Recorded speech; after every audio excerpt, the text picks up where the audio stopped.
After failing short of a repeat in Season 7, there's just one question remaining. How many championships can this St. Louis Cardinals core win together? Welcome back for what will ultimately be the final episode of Cardinals franchise. I apologize it took so long. The reason is because I didn't know what I wanted to do with this series because I love this team that we've built. It is very, very talented. I love some of the storylines. I really like some of the players that we have on the team and what their stories have been and how they've come to be superstars and surprise players in some cases. But ultimately, the gameplay is just driving me nuts in this game. And 2K is upcoming, so I have to start wrapping some series up. And the first on the chopping block was unfortunately this Cardinals franchise. But I still want to end it off well. So I'll still be following these next few seasons. We will likely not be seeing any gameplay unless it is World Series gameplay. And that is until this core kind of starts to fall apart. There's always a point in a series where a lot of your guys are just no longer on the team anymore, and it's not quite the team that you built. At that point, we'll just see when people retire. But let's follow this team for a few more seasons here at least to see what they can accomplish together. And to make matters worse, the team that beat us in the NLCS was not even the champion. The Red Sox defeat the Dodgers in the World Series, and honestly, it wasn't even close. And then to make matters even worse, Dave Roberts decided to retire on us. So our big-time manager no longer going to be with the team. I'm going to have to go out and find somebody to replace him. We have two exclusive free agents for this upcoming period. Both a couple of pitchers that have been... I don't know why this guy got offered. I shouldn't have anything on auto here, but I'll make sure that it's off auto. I think we're saying goodbye to both Alec Marsh and Yariel Rodriguez at this point. We just have younger options that I'd like to turn to at this point of the franchise. Christopher Smith will be our new manager. He is a pitching focused one, but he was just the best one available to us. And so that's where we're going there. Couldn't get any clutch. That's what I was looking for. We're getting +2 clutch from Piper Canella still. And then I just got to get this last spot. But Christopher Smith, our new manager. As for long-term extensions, I think there are two that I'm interested in here. Charles O'Farrell and Hugo Freeman. These are both key members of our pitching staff that I feel like I want around for the long haul. I think we could go somewhere around maybe a 7 or 8 year deal here, and we can be under 20 million per for Charles O'Farrell. I am very much so interested in that. If we go 19 years, we could probably get him on an 8-year deal at that number. That is something I'd be willing to do. As for Hugo Freeman here, he's also 25 years old, so probably a similar range, and we could get him probably for $12 million a year at that 8 million number. So I will go ahead, $12 million for 8 years. That's what I'm trying to say. So both of these guys looking at 8-year extensions. Hopefully we can get both of them locked up. As for long-term extensions, I think there are two that I'm interested in here. Charles O'Farrell and Hugo Freeman. These are both key members of our pitching staff that I feel like I want around for the long haul. I think we could go somewhere around maybe a 7 or 8 year deal here, and we can be under 20 million per for Charles O'Farrell. I am very much so interested in that. If we go 19 years, we could probably get him on an 8-year deal at that number. That is something I'd be willing to do. As for Hugo Freeman here, he's also 25 years old, so probably a similar range, and we could get him probably for $12 million a year at that 8 million number. So I will go ahead $12 million for 8 years. That's what I'm trying to say. So both of these guys looking at 8-year extensions. Hopefully we can get both of them locked up. As for our arbitration guys, a couple have already signed up, but I'm just trying to get them signed for 2 years until their last year of arbitration, and we'll figure out what to do with them at that point. These are guys that I'm not locked in long term for. And then we did have to add Anthony Acevedo to our 40-man roster. So I think it's time for Fernandez to finally be done with us, as Acevedo, I think, will be our 5th outfielder on our big league squad going into next season alongside Ty Pete, who will be more of a defensive option. Acevedo will be more of the offensive alternate here for us in the outfield. If you were starting a series this far into the future, the Rule 5 draft is just so much more interesting. It's because of all the players that get drafted with solid potential, but like 52 overall. They're all now Rule 5 draft eligible. So you get a lot of A and B potential guys who are still decently young. Maybe that could be a weird series idea in a downtime to do a Rule 5 draft only rebuild, but sim a few years into the future first so we can get some interesting players. Here's an updated look at our budget breakdown here. We're spending over $300 million on player and staff salaries at this point. We still have 32.5 available, so we could fit like 1 to 2 more contracts in here. But we're also getting like 10 million back. Tolia, this might be his last season with us. Petite, we'll see what he does for us long term. But JJ Weatherhold, he's a big piece. He went down in overall last year. He's got 3 years left. This is Mason Wynn's final season. Probably looking to extend that deal though with him. And then a lot of guys are still, most of our rosters signed up for the next 5 seasons. A lot of our young core, which is exciting. Heading into Season 8, we rank 1st in contact, 2nd in power, 1st in pitching, 6th in defense, and up to 2nd in speed. I don't feel like we've been that high in speed, but that's where we rank. We're just barely outside the top 5 defensively, otherwise top 2 everywhere. And I'm fine being 6th defensively.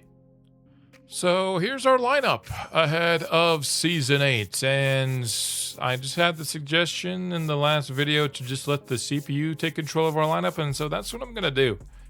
If there's an injury or something and the CPU wants to do something to my lineup, I'm just going to let it happen.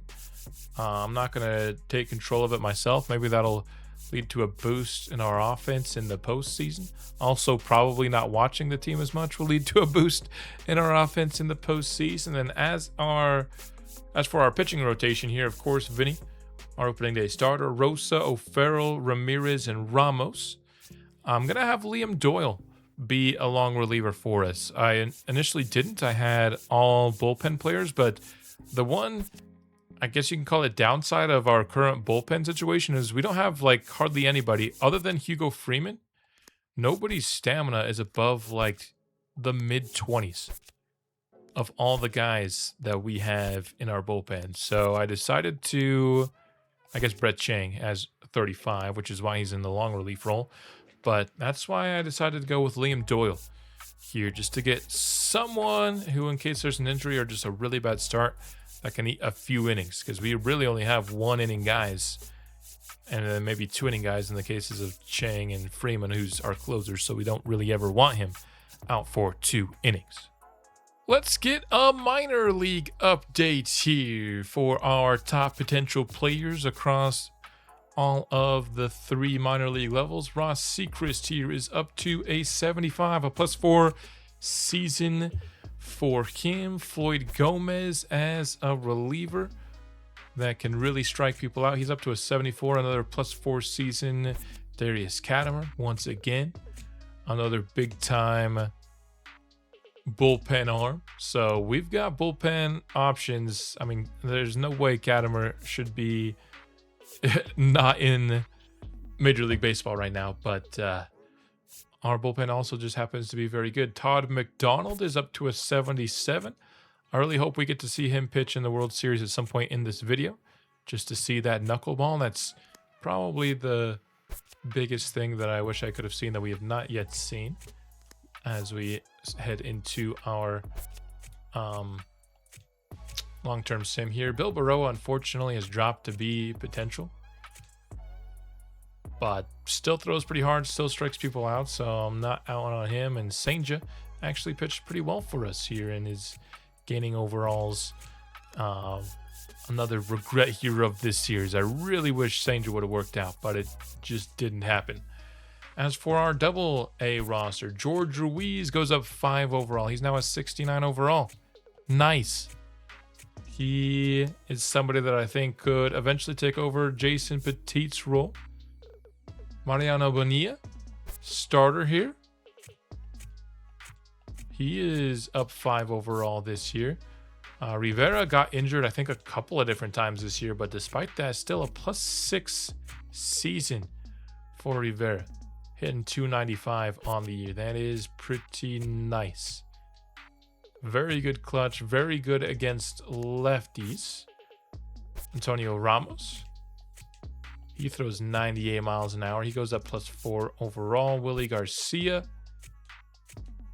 Really boosted by his stamina, and he only goes up +2 this year. Dave Cuevas, another bullpen option, lefty, who throws 98 miles an hour. Brian Olszewski, I think that's just somebody that we just drafted in our last CPU draft. And then guys in high A, I mean, Israel Navarro next year's probably got to be in double A for us.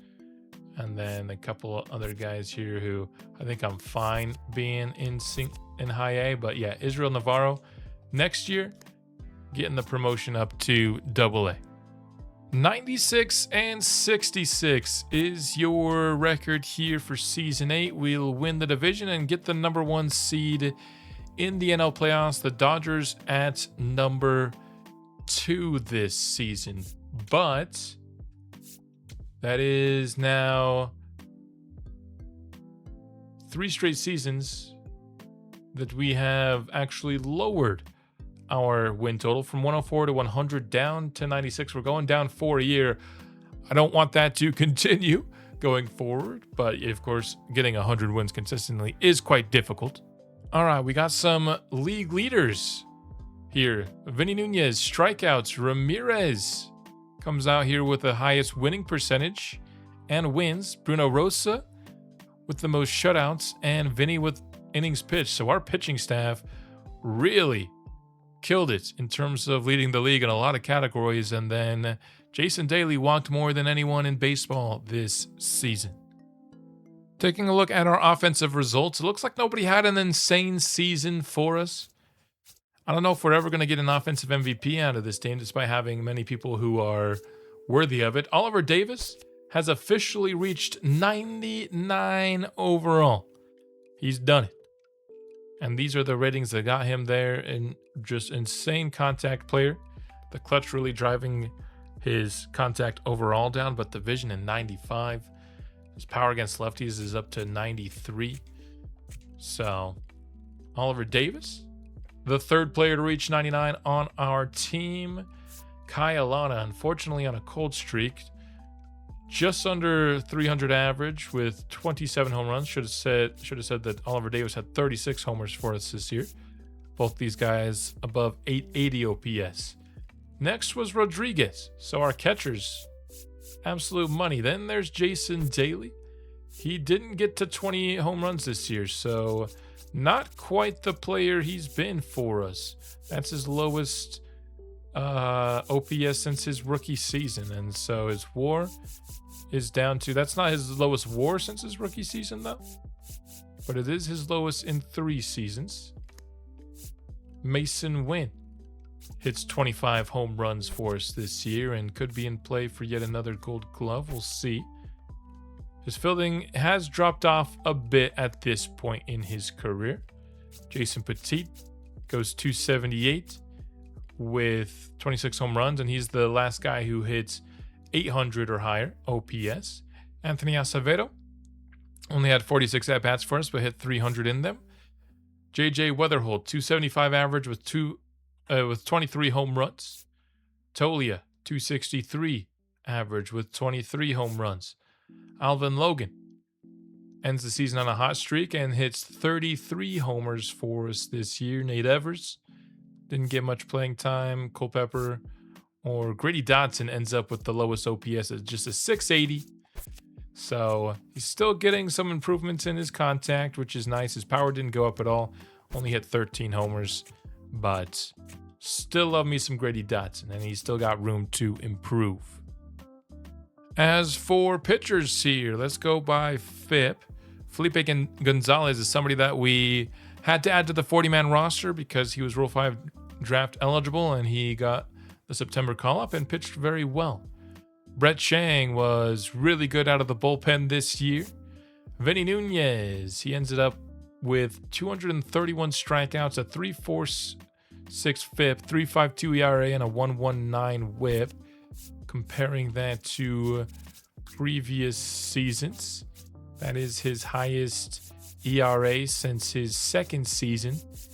Same with his WHIP, so certainly on the lower end of Vinny, but it is his third highest WAR and his second highest strikeout rate he's had, and one of his better home run avoidance seasons. So solid from Vinny Nunez. He's starting to lose a couple ratings, although not really. It's just strikeout versus lefties.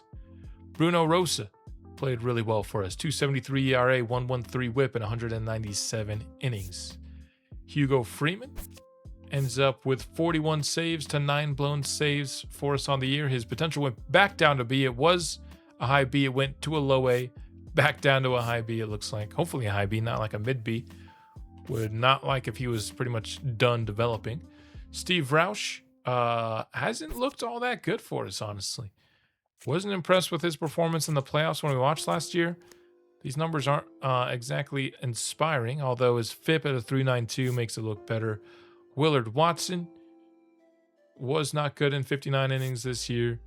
Ozzy Ramirez, 18 wins, led us and led baseball in wins this year. 3.84 ERA and a 1.25 WHIP. 3.35 ERA for Charles O'Farrell and a 1.26 WHIP. Jerome Bethay, not a particularly strong season. Neither was it from Alexis Ramos. DeAndre Moya, and then Liam Doyle really struggled for us in the long reliever role. I'm not sure he'll be there for us in the postseason. The only change I'm making for the playoffs is I've taken Liam Doyle off and I've had Alexis Ramos here be a long reliever for us instead of being one of our starters. We'll, as we have so far every year, go to a 4-man rotation in the postseason. And it's our 4 best draft picks so far at the pitching spots. Rosa up to a 91. Charles O'Farrell up to an 88. Ozzy Ramirez an 86. As Nunez, of course, still at a 99. He was at 98 at one point earlier in the season, so he'd gone down, but a hot streak late in the year got him back up to a 99. And then our bullpen is pretty much mostly full of 80s. I feel like Gonzalez, with his hot September, earned himself a spot on the bullpen, or in the bullpen, I should say. So he will hold that spot for us, and this is what we're looking for. I think our pitching is really good. Our offense will be the same as it was all year. We'll kick off the Year 8 postseason with a sweep of the Brewers. So a division rival. We take them down, and we ended off with a 9-0 victory. So pretty great stuff there from the squad. We got a home run from Kayalana, who hit 2 overall in that series against Milwaukee. Now we've got a rematch against the Dodgers. Last year they beat us in 6, but we start with a 2-0 home stint here. Oliver Davis hits a home run. Oliver Logan with a triple. Ozzy Ramirez goes 5 1/3, allowing just one run. And then here in game 2, we got a home run from Mason Wynn. Vinny Nunez only goes 4, so he did not have a very good game. Allowed all 4 of the Dodgers runs, but then the bullpen came in clutch for us. I can't speak right now. I should probably take like a 5-minute break. Now to the road against LA. We lose game 3, come back and win it in game 4. We got 3 home runs in this game, and Charles O'Farrell pitched a nice one, 6 2/3, allowing 2 runs. Now 1 win away from our second World Series appearance, and we have clinched it, and it'll be against the Rangers. Let's go ahead and take a look at this box score. A Jason Petit homer and an Ozzie Ramirez 8-inning pitched game here. And Hugo Freeman comes in for the final out to get it. 8 innings, 8 strikeouts. Ozzie Ramirez, probably your player of the game in that one, I have to imagine. So, as we head now into the World Series, let's go ahead and see how people are playing. I guess we can do it on this screen here. We have 364 and a home run for Jason Daly. Kyalana, they have him hitting in the 2 spot. I'm letting the CPU do their thing here with our lineup. Kyalana, 417 and 3 homers. Oliver Davis, 281 and a pair of homers. 235 and a homer for Logan, not amazing. They have Nate Evers playing third instead of Grady Dotson. I said I'd let the CPU do it, but there's one thing I will not abide, and that is Nate Evers over Grady Dotson, all right? That's just not happening. JJ Weatherholt, 233 and a homer. Not amazing. 280 and a pair of homers for Jason Petit. You know, he's playing better than JJ Weatherholt. I literally said I wouldn't do this. I'm not changing anything else. So 333 and 2 home runs. I mean, they have Mason Wynn hitting in the 9 spot. That feels disrespectful. So I'm not touching anymore. I already touched enough here of the lineup. I just want Grady Dotson over Nate Evers 10 days out of 10. So, and it looks like they haven't made any change here to the pitching rotation either. How are our guys pitching here? Vinny,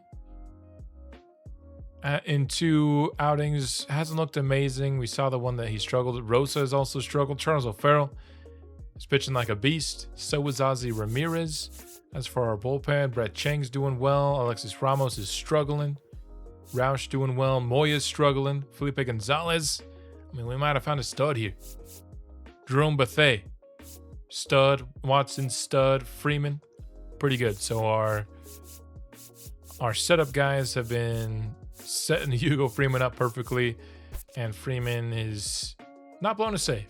4 saves, 0 blown saves. We'll take that from our closer leading up to the World Series. Now, for the World Series, I will hop into some games here, but it will be situation dependent here. We're going to go about here. I'll hop in as soon as maybe I'll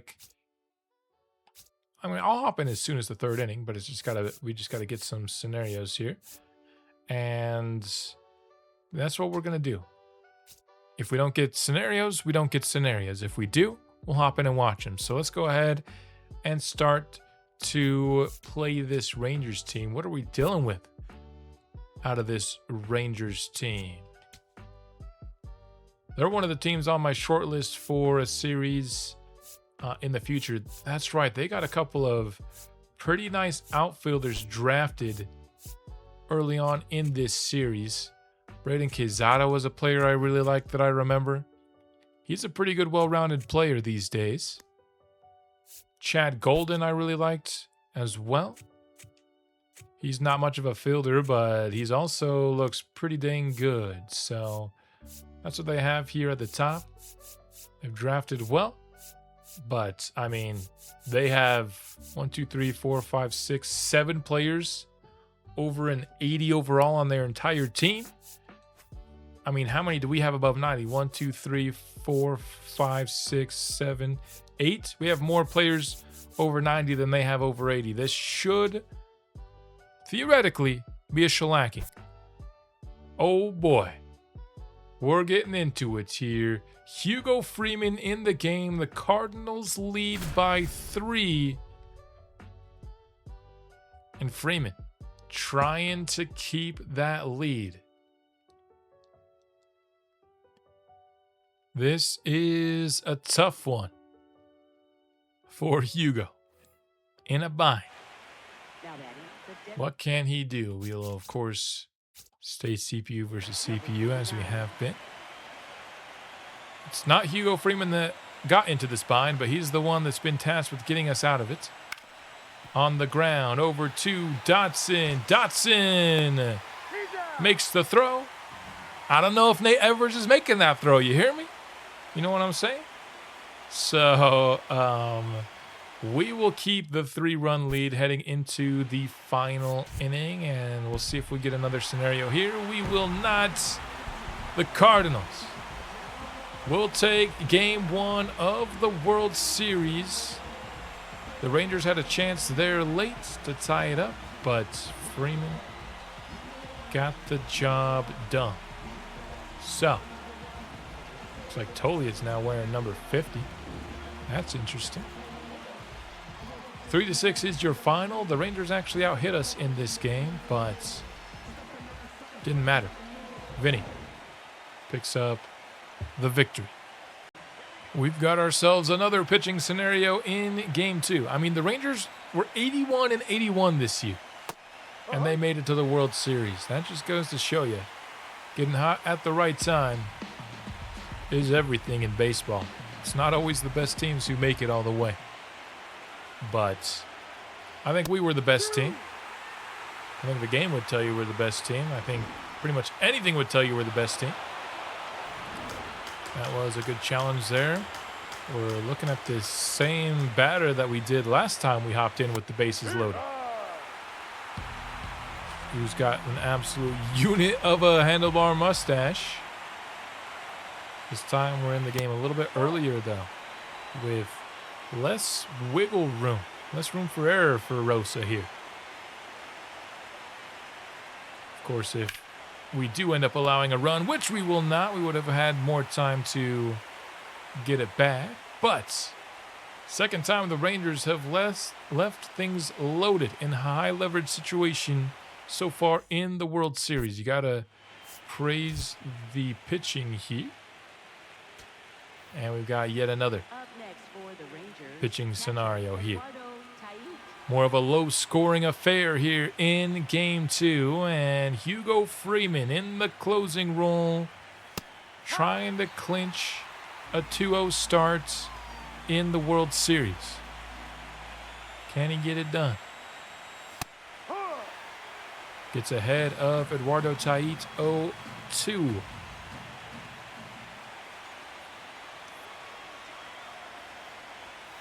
0-2 pitch is hit well to center field. So back-to-back Rangers reach to kick off the 9th inning.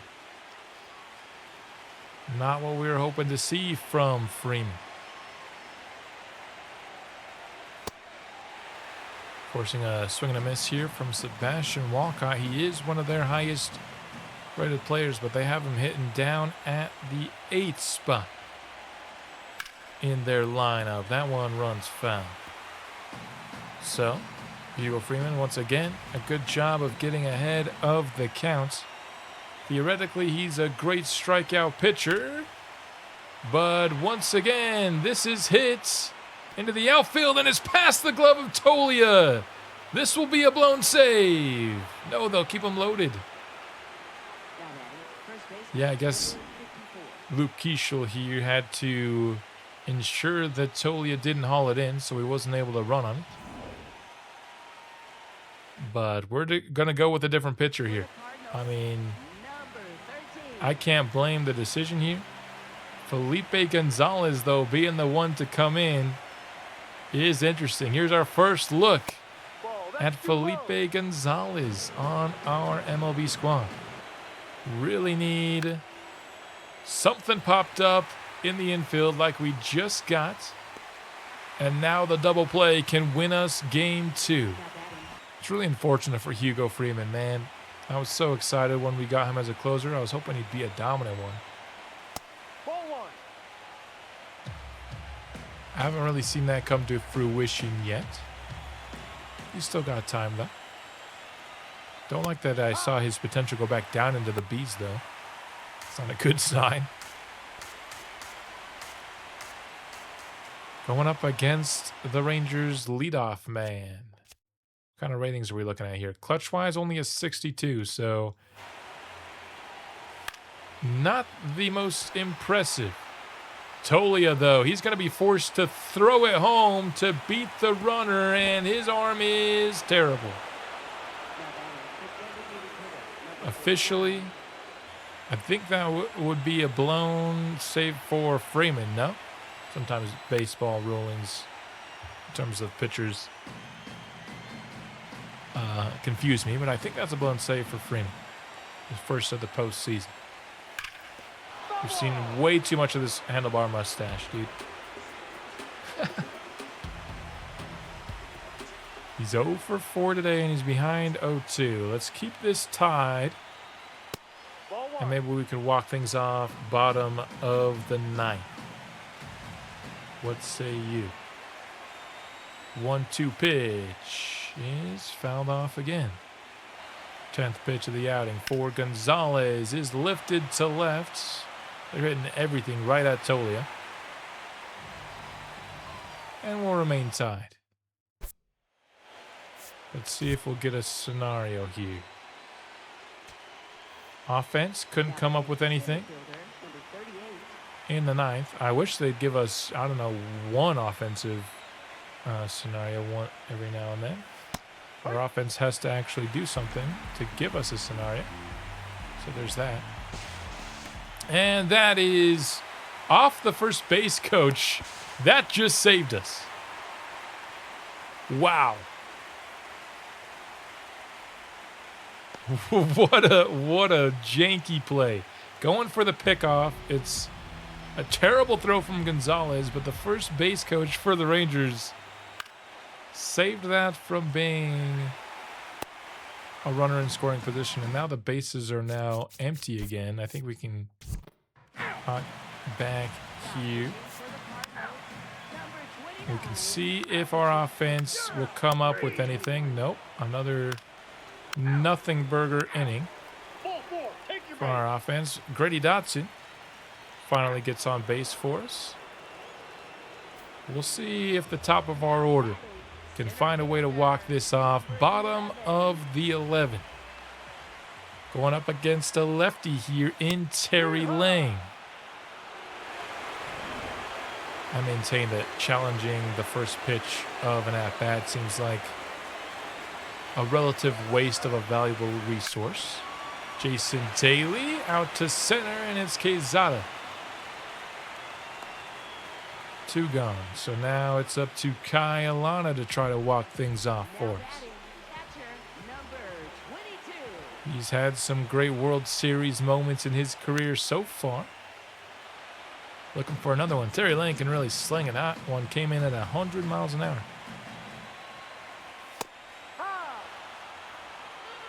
Ahead of Alana, 0-2.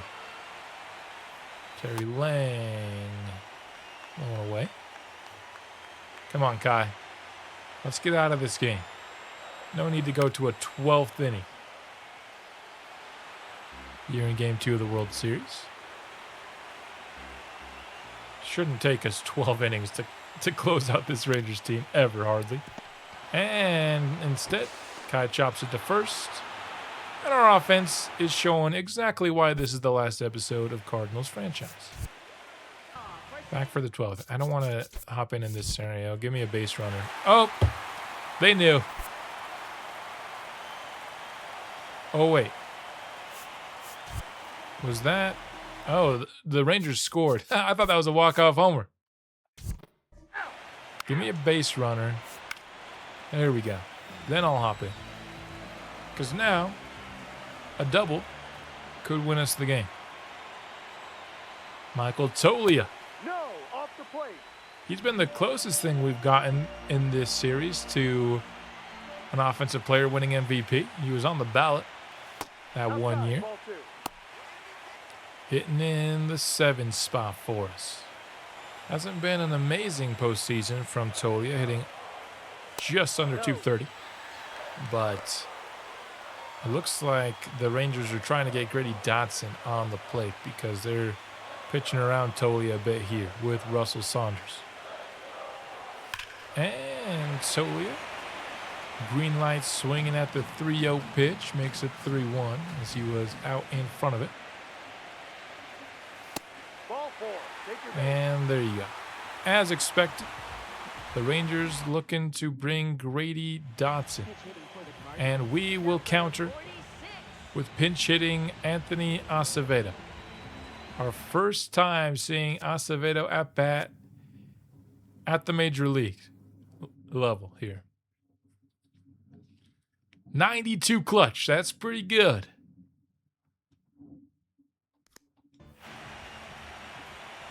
Coming into play against Mitch Brad.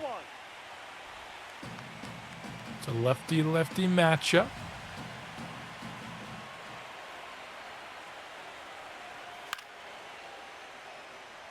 Fouled off to make it 1-1. Come on, Anthony. He was a rookie this year for us. In fact, I don't even think he got enough at-bats for it officially be his rookie year. I think it'll be next year. Still young, but this is why we traded for you. To add some clutch to the team. Swing and a miss there. 2-2 is the count. Acevedo stays alive.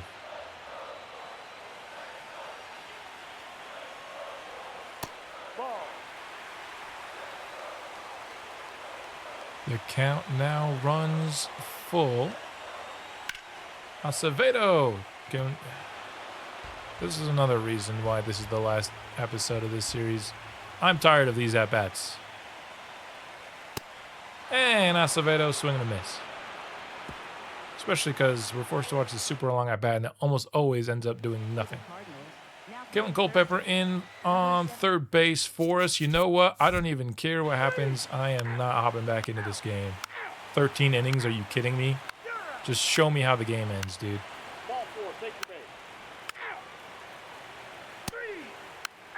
Somehow the Rangers didn't score there, but our offense cannot do one singular thing, dude.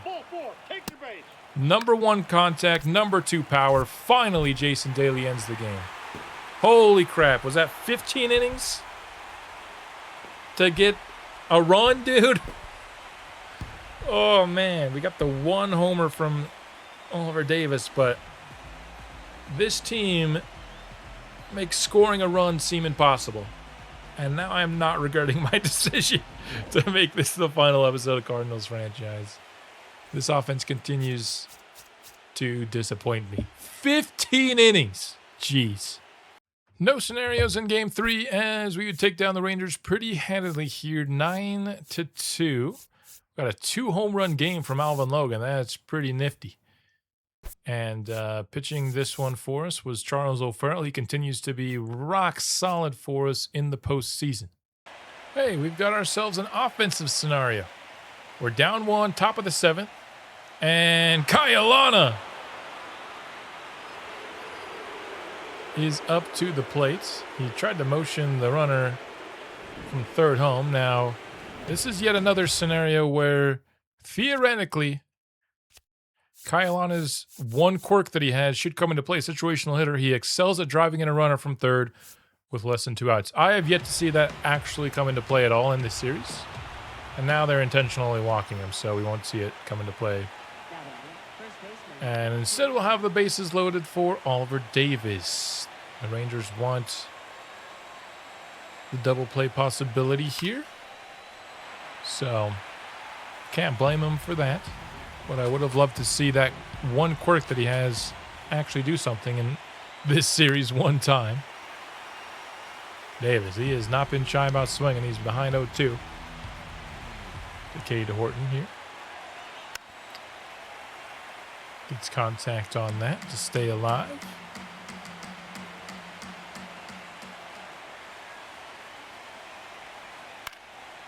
And this one is floated into foul territory. I mean, Davis just never really could get a hold of Horton's pitches there. swung at everything and didn't really make good contact on anything. Alvin Logan is on a heater, though. He had 2 home runs last game. He has a home run in this game as well. Was once the most exciting offensive player on our team, has kind of fallen off. But here he gets one into the outfield that goes foul.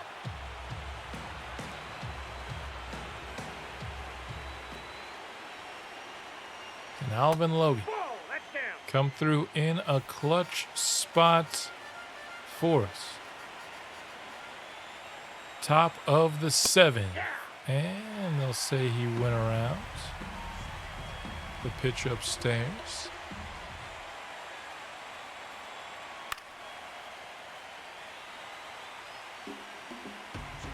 Fouling off another one here. 1-2. And a swing and a miss from Alvin Logan. Not going to happen this time. Although I certainly can't blame him. He's coming through for us when we're not watching a ton. We just need someone to come through for us when we are actually watching. Jason Daly has usually been the man to do it for us. But some of his ratings did go down this year. He will get on base. Mason Wynn will go for third. He won't get there. Didn't hate the decision just because of how much our offense sucks. Trying to get into a place where the sacrifice fly could happen, but that drastically reduces our chances of winning this game. But Kyle Lana gets another chance. After he was, well, it's this exact same thing that happened to Kyle Lana last time. Now he's got a chance to run in a scoring position. We'll see if they'll walk him again. I don't imagine they will, because they only need the 1 out. They don't need a double play here. Russell Saunders trying to close this one out for the Rangers. Alana 0 for 2. I imagine that means he's walked as well.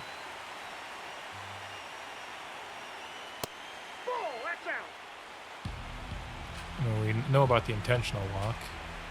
But with this many runs, I think this is probably his 5th appearance. I don't know.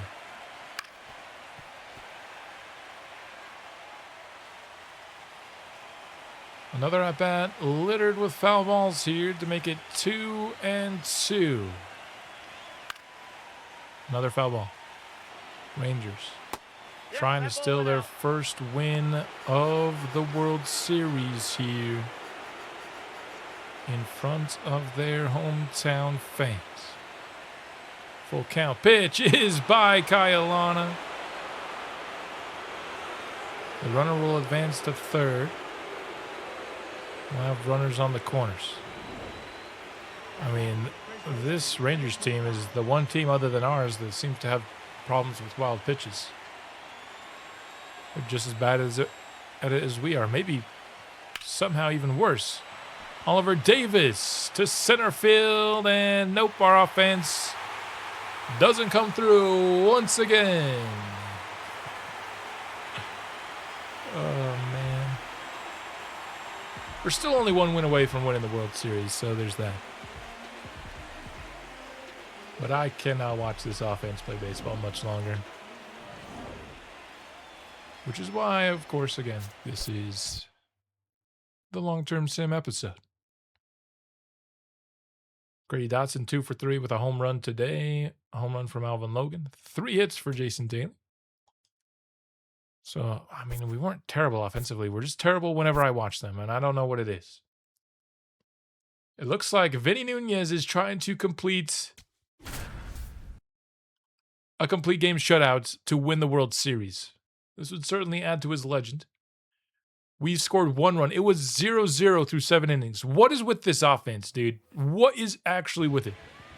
The Rangers have, like, no good pitchers. How can we not destroy this Rangers pitching, man? What is up with our offense? It's so broken. But you know what isn't broken? The man on the mound for us right now, Vinny Nunez. Hasn't quite been as good as his MVP Cy Young season since these last couple of years, but that was an impossible bar to set for himself. He's behind Chad Golden. 2-0.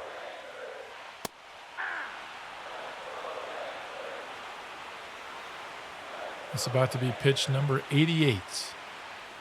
So theoretically, he could pitch it in under 100 pitches here, but he'd need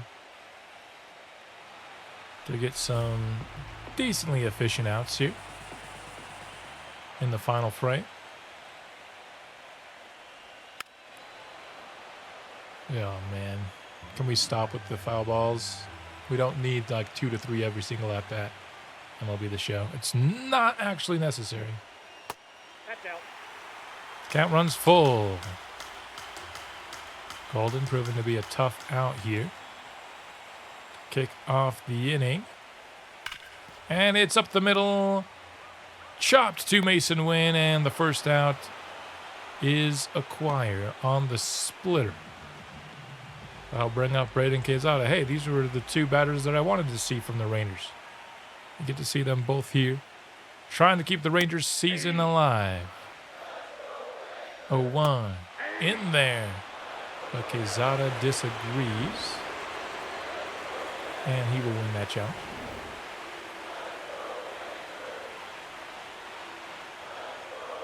Rangers fans trying to get loud here with the season on the ropes. Vinny gets that second strike. Now looking for the punch out, and he gets it. Quezada with a swing and a miss. 13th of the day for Vinny. He's killing it. Now he's got the righty-righty against Joey Ortiz.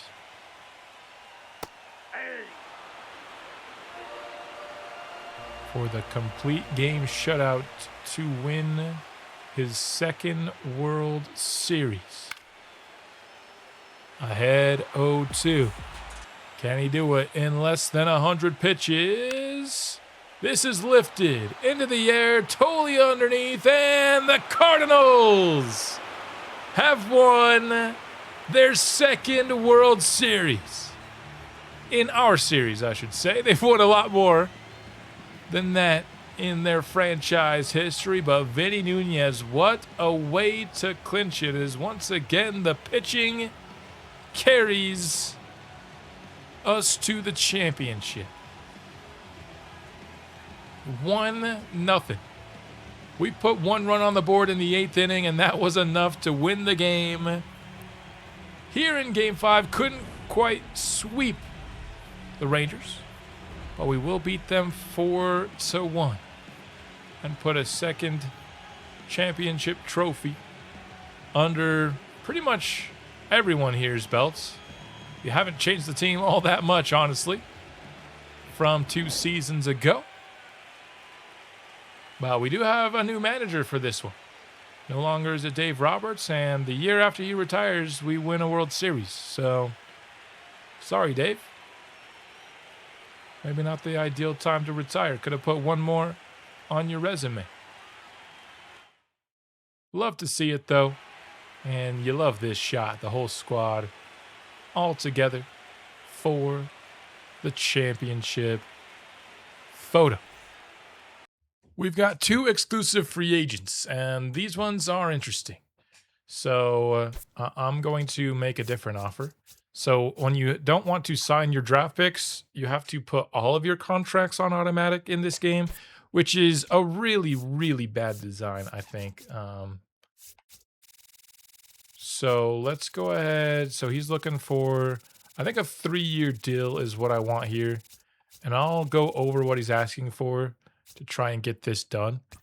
$27 million a year for the next 3 years. As for Michael Toglia, though, he's starting to go down. His production is starting to go down a little bit. He's still good, though. That's the problem. But we're just kind of... I think we have to decide if we want Michael Toglia or Dane Evers, because Evers is going to run out of options at some point. We've been playing Tolia in the outfield, though. We saw that arm hurt us in this episode, so it's tough. So let's go ahead and just take a look at what's going on here. At first base, obviously we have Oliver Davis, so he's not playing first base. At DH, Alvin Logan, he's going down too, though. But Logan's on a pretty solid deal for the next 6 years. Acevedo isn't much better, but he is better in the outfield. And then we have George Ruiz upcoming in the outfield. We have Rivera upcoming in the outfield. He's a 75 overall at this point. He could maybe even play. He wouldn't help our power at all. But he's got a really good arm. He's good at contact hitting. He should definitely at least be in AAA this year. So I'll offer Tolia like a 1-year deal, which is all he wants actually. So I'm fine with that. I'll offer him 13.1 to come back for next year. That's what we're gonna do for these guys. Hopefully they'll accept before we have to get into free agency. I offered Mason Wynn $1 extra million per year because we were about to hit the free agency portion and I don't want it to be open season. But I'm not sure he ended up signing it. He did. All right. So the $1 extra million got us Mason Wynn on a 3-year deal, which I think is the right timeline for a guy like Israel Navarro to be ready to replace him following this 3-year contract. Mason Wynn will be 34 years old after it. At that point, we could turn to a 26-year-old Navarro, who will hopefully be whereabouts of 80 overall. And Mason Wynn, I mean, he went down 1 overall this year, but we might start seeing some even more steady declines than that going forward from Mason. But a guy who didn't win one this year, but has won the Gold Glove 6 times, 2-time All-Star, and has been the face of, or one of the faces, I should say, of this team for a while. I want to keep him around until we have a suitable replacement in place. I'm not sure if I fully believe that Kalen Culpepper can be that for us. As for contract decisions this year, I'm just offering arbitration to Ramos and Pete. I think it's time to say goodbye to Liam Doyle, though. He's out of, what do you call him? Options. And I'm also thinking it's time to say goodbye to Urangelo Senja finally. It is unfortunate, but he's also out of options, and I just don't think he's one of the, honestly, even 10 best bullpen arms for us at this point. So 2 of the guys that we started this series with thinking they might be long-term fixtures in our pitching rotation, we've just have better options than both of these guys at this point in the series, and so we're moving on from both. And then the last thing here, Ozzy Ramirez. He's 29 years old already, so a 5-year deal, $12 million per. Sign him through age 34. Seems pretty reasonable to me when I think about the future of this pitching staff. I think for at least 3 or 4 of those years, he'll be one of my 5 best pitchers. If we have to pay him, 1 year on a $12 million when he's not one of our best pitchers, I think that's okay, if I'm being honest. So that's what we're doing, especially because he's only asking for 12. Taking a look at our team rankings for Season 9, we remain first in contact, second in power, and first in pitching. And then I think our defense and speed just swapped from a season ago. I think we were, or maybe we were even higher than 4th on speed, but we're into the top 5 defensively, but we are outside the top 5 with speed, but still one of the faster teams in baseball. And theoretically, we've got no weaknesses. We should be able to get our 3rd title here in 10 seasons with the Cardinals, and hopefully our attempt at a repeat goes better this year than it did the first time we had an opportunity. Time for the minor league check-in. Todd McDonald is up to an 82 overall. I think next year he will join our major league roster, as he looks pretty MLB ready to me for sure. And I think he might be taking the place of a certain Alexis Ramos. Ross Seacrest also probably ready. but might just get the season another year, although he might be Rule 5 draft eligible. Rivera is up to a 79 overall. There was a case that he should have been added to our MLB roster because Jason Daly tore his MCL this year, but I let the CPU handle it because that's what I've been doing. I think Rivera would have been better than Ty Pete if I'm being honest, but it's too late to add him. So we won't be able to, but he might be taking Ty Pete's role next year. Let's go back here to AAA. Floyd Gomez up to a 76 overall. He didn't have a very great year. Dave Cuevas, he's injured. He tore his labrum. So that's not very good. We got a couple of pretty big injuries this year. Willie Garcia pitched pretty solidly. His potential went down to B, though, so that's unfortunate. Phil Anderson, another someone that the CPU has drafted, but there's that. If we go, let's sort by potential here. So George Ruiz is up to a 72 overall, and he's getting close-ish to being MLB ready. Is there anybody else we haven't gone over here? Bill Baroa to a 74 overall. I mean, he's definitely an MLB caliber bullpen arm, but our bullpen is very, very contested.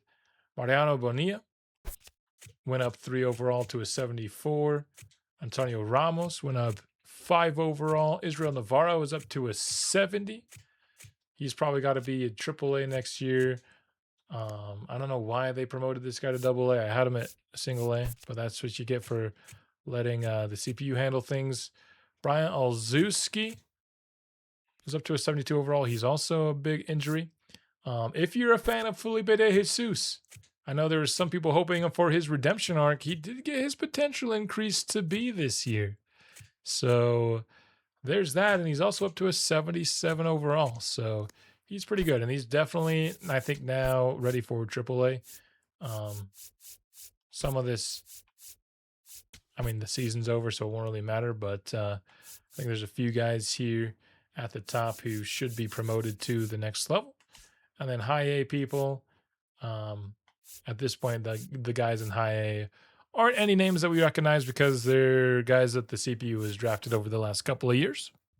104 and 58. That is tied for the best record for us as general manager of the Cardinals. The second time we've reached that number. We reached it in 2031, and we get it again here in 2034. So happy to see that our downward trend has stopped. We do get another Cy Young award from Vinny Nunez, and we also got 2 players in the top 3 for MVP, offensive players. We'll take a look at those numbers in just a second. Oh, man, Jason Petit, he's making things very difficult for me. He was somebody I was planning on maybe replacing, but after this season, he's already under contract for next year, I believe. Although, maybe not. I think this might have actually been year 2. Yeah, he's a free agent next year. So what do you do after Jason Petit just had this season? He's been one of the least impressive players up to this season, though. That's the hard part. Vinny Nunez leads the league in strikeouts, in wins, in innings pitched, and Charles O'Farrell with the best whip in the league. You love to see it. I love St. Chuck. Jason Petit leads in RBI, and Kyle Lana, league leader in wins above replacement. So, yeah, we had some players much better this year than we had a year ago. We didn't have anybody above 900 last year. We have 3 this year. Kyle Lana leads us in OPS, 307 average, 43 home runs, triple-digit RBIs. Kyle Lana didn't get injured this year, and he was awesome. We also saw that he led the league in WAR with an 8.1. Oliver Davis hit over 300 on the year. He had 31 homers as well. He ends up second on the team in OPS at a 956. That is beautiful. And then Jason Petit, second in the league in MVP voting in the National League. He ends up with 119 RBIs, 38 home runs. hitting a 318 average for a 947 OPS, and what's got to be by far his career high in a 6.9 WAR. I mean, let's just look. 6.9, that is, it's closer to tripling than it is doubling. His previous career high, he'd never gotten above 2.7, and now 6.9. Just talk about a guy coming through in his contract season, man. He is going to be expensive. Mason Wynn, still doing great here. So I'm liking that contract extension at this point with a 6.6 WAR. Love to see that 834 OPS. Jason Daly was having a solid year prior to his big injury. Alvin Logan hit 37 homers for us this year. Michael Tolia, in what might be his final season, hits 29 homers. J.J. Weatherholt just hasn't quite been the player that we were hoping for. Grady Dotson did better this year than last year, so that is nice. He actually got some development in his power, hitting over 20 home runs, average of 242 for his ratings. We'll take that, and for what he's providing us defensively. Hopefully the CPU will actually like to have Grady Dotson out on the field now that he's 6 overall better than Nate Evers. I don't know why the CPU always favors Nate Evers over him, but I certainly don't. And then Anthony Acevedo got a lot more at-bats this year, 389. He wasn't amazing with them, but he wasn't bad. No full-time starter hit under 750 this year. So that is pretty nice. And we had several players over 900, like I said. If we go here to the pitching side of the equation now and sort by FIP again, Hugo Freeman. You love to see that. He was not our closer this year. I let the CPU handle things. They decided not to make Hugo Freeman a closer. And maybe that's for the best. Who did they decide to make our closer? Was it Willard Watson? He had 28 saves. That feels low for a full-time closer, though. Let's see. Looks like we just had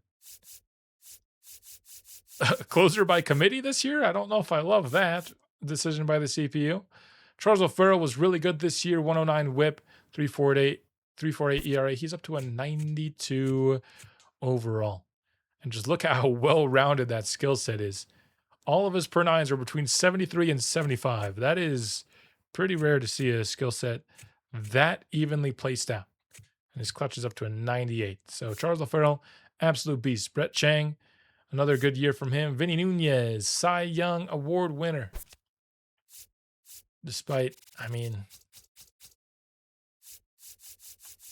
yeah, a lot of his numbers have been his second worst, but it is his second Cy Young. So there's that. It is tied for his second best in terms of wins, and he did lead the league there. He's officially dropped down to a 98 overall, though, so that's not amazing. Jerome Bethay, better than he was last year. Alexis Ramos, this is probably the guy that gets replaced by McDonald next year, if I'm being honest, although he did pitch pretty well this year. Ozzy Ramirez got injured, but pitched pretty well. Steve Roush, he needed a good year, and he got one. Moya didn't go up at an overall at all. His potential is 79, so he might be getting phased out pretty soon just by better players all around. And then Bruno Rosa looks like our worst starter this year, and I mean, if those are the numbers for your worst starter, your rotation's pretty gnarly. We will once again start the postseason with a sweep of the Milwaukee Brewers. I'm sure they don't like us much at this point. We didn't even get any home runs in a game in which we scored 11. Man, I wish I could have seen this game, although it wouldn't happen if I was watching it. Like 11 runs without relying on solo homers? That sounds like a fever dream to me. Grady Dotson hit the first home run of the postseason in Game 2, and then a 9-1 victory. Home runs from J.J. Weatherholt and Michael Tolia, pitched by Charles O'Farrell.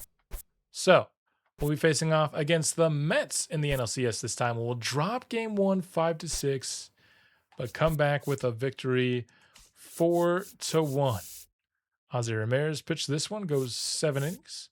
We got a home run from Jason Petit in a more low-scoring affair. Vinny Nunez drops this one. We didn't get any runs on the board. So we're behind 1-2 here. Tie it up. A second time we've gotten a 4-1 victory. We got 3 home runs was how we scored our runs here. Bruno Rosa goes 6 innings in this one. And then we get the crucial Game 5 win. So we need to just win 1.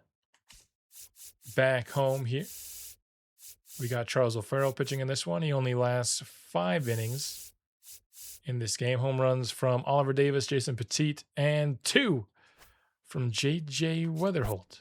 So, can we get 1 of 2 here? Back at home, it's 2 a Game 7. You know what? Game 7 in the NLCS. I'll put the situations on here. Are we headed to the World Series? Yes, we are. No scenarios in a 10-1 victory. We got home runs. We got 2 home runs from Kyle Lana. We got a home run from Anthony Acevedo in this one. Looks like he's been the one playing center field in the absence of Jason Daly. They have Jason Petit hitting leadoff. I mean, with what he did this year, you can't really blame them. And then Ozzy Ramirez, 6 innings, 10 strikeouts in the big Game 7 victory. And now we've got the Tigers of Detroit in the World Series. Let's go ahead and take a look at this Detroit roster. Certainly stronger than the team we were facing a year ago in the World Series. They've got a big injury here to McGonigal. We've got a bigger one, obviously, in Jason Daly, but their best player is Christopher Broom, who is quite a talented offensive player, particularly contact-wise. They don't have anybody over 90 overall, though. Merle Horvath, I remember that name coming out of the draft. He's up to an 89 overall. It looks like he's maxed out his potential. Max Clark, one of their better young prospects in real life. He's now 29 years old. So, Alec Marsh is on this team. Let's go. He is their second highest rated pitcher. Wow. The quality of the teams around the league compared to our team at this point is pretty staggering. That said, though, the Tigers are a better team than what we faced a season ago in the World Series, so I wouldn't necessarily call them an easy out. All right, we've got a scenario here in Game 1. Cardinals just had a 3-run 7 to take the lead. And now we're trying to keep it. Steve Rausch pitching for us here, top of the 8th. 2 gone. And the tying run in scoring position for Max Clark. They'll try to go for the steal, and it's a missed throw from Alana. Kyle Alana, the rare defensive mistake, ties us up at 6 apiece. I would have guessed a lot of people would have made an error. I would have got to many people before I got to Kyle Alana. Into extras now, and we're trying to keep the Tigers from taking the lead. Top of the 10th.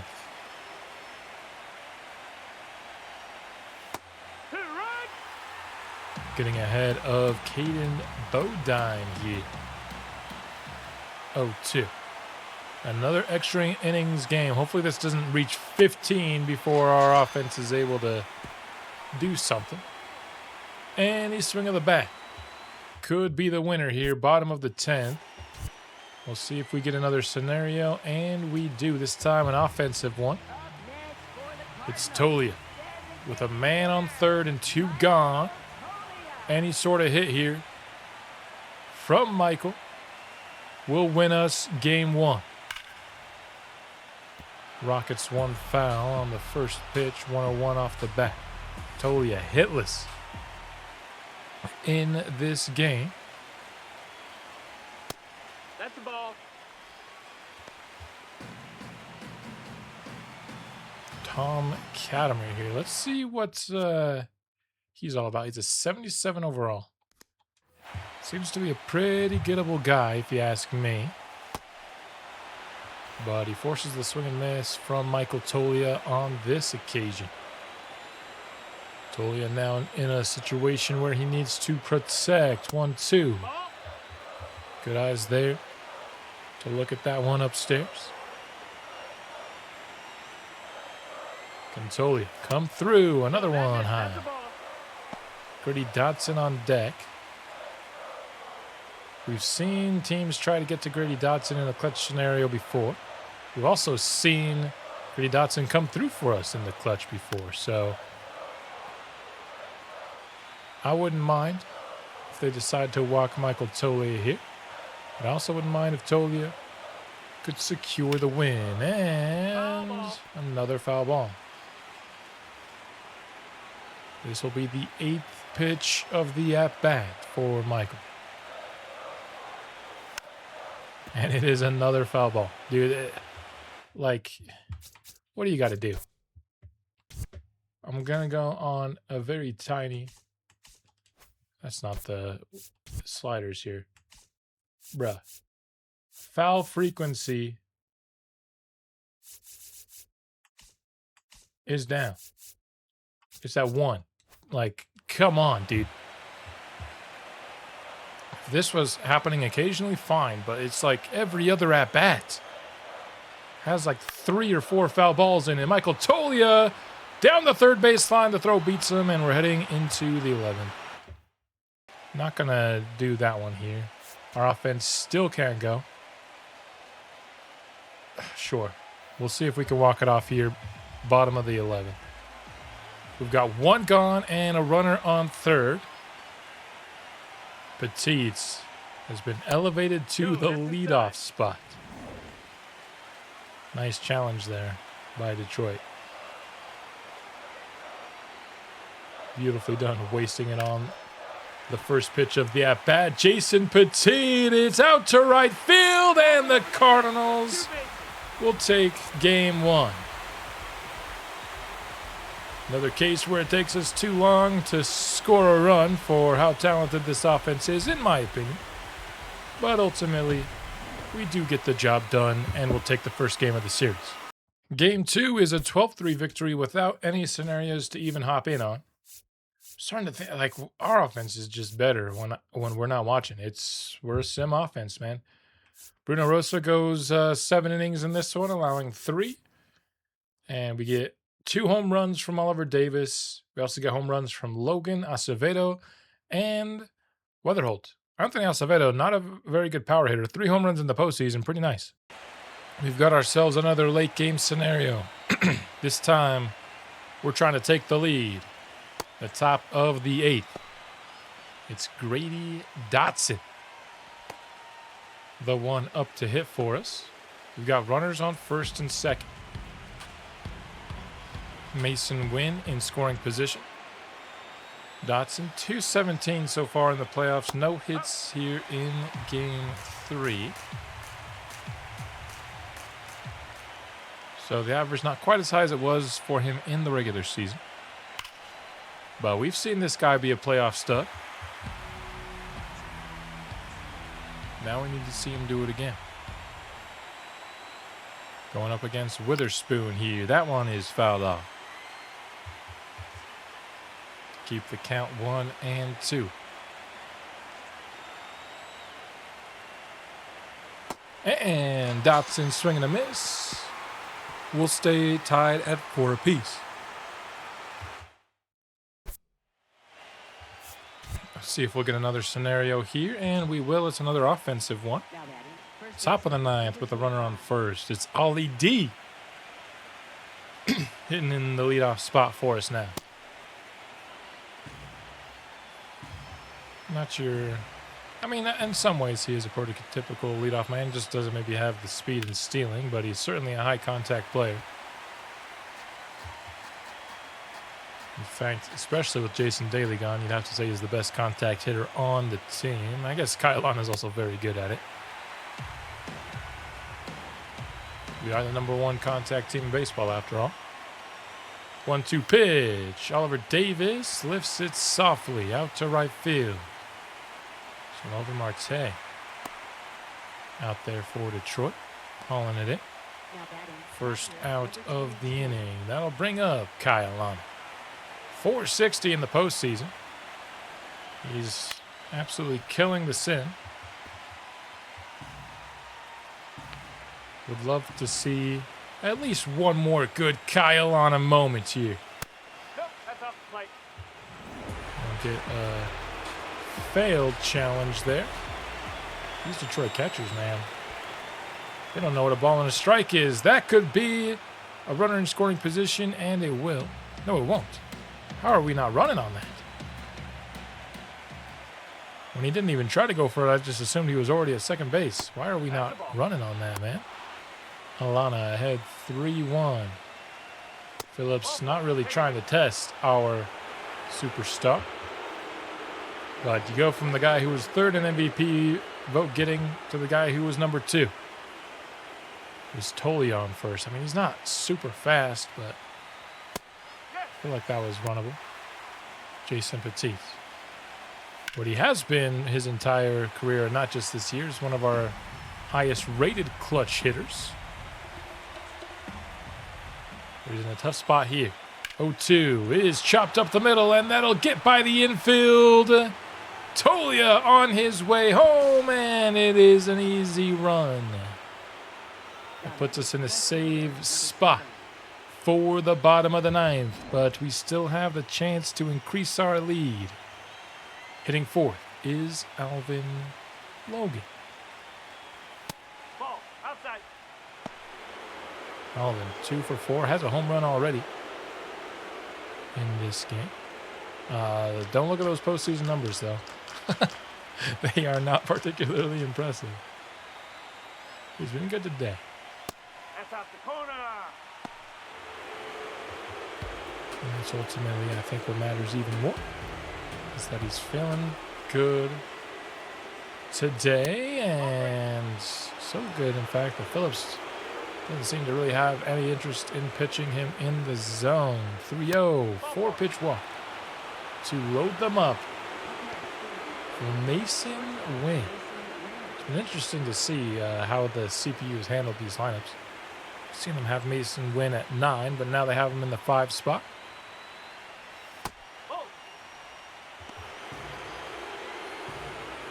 Solid postseason so far for Wynn.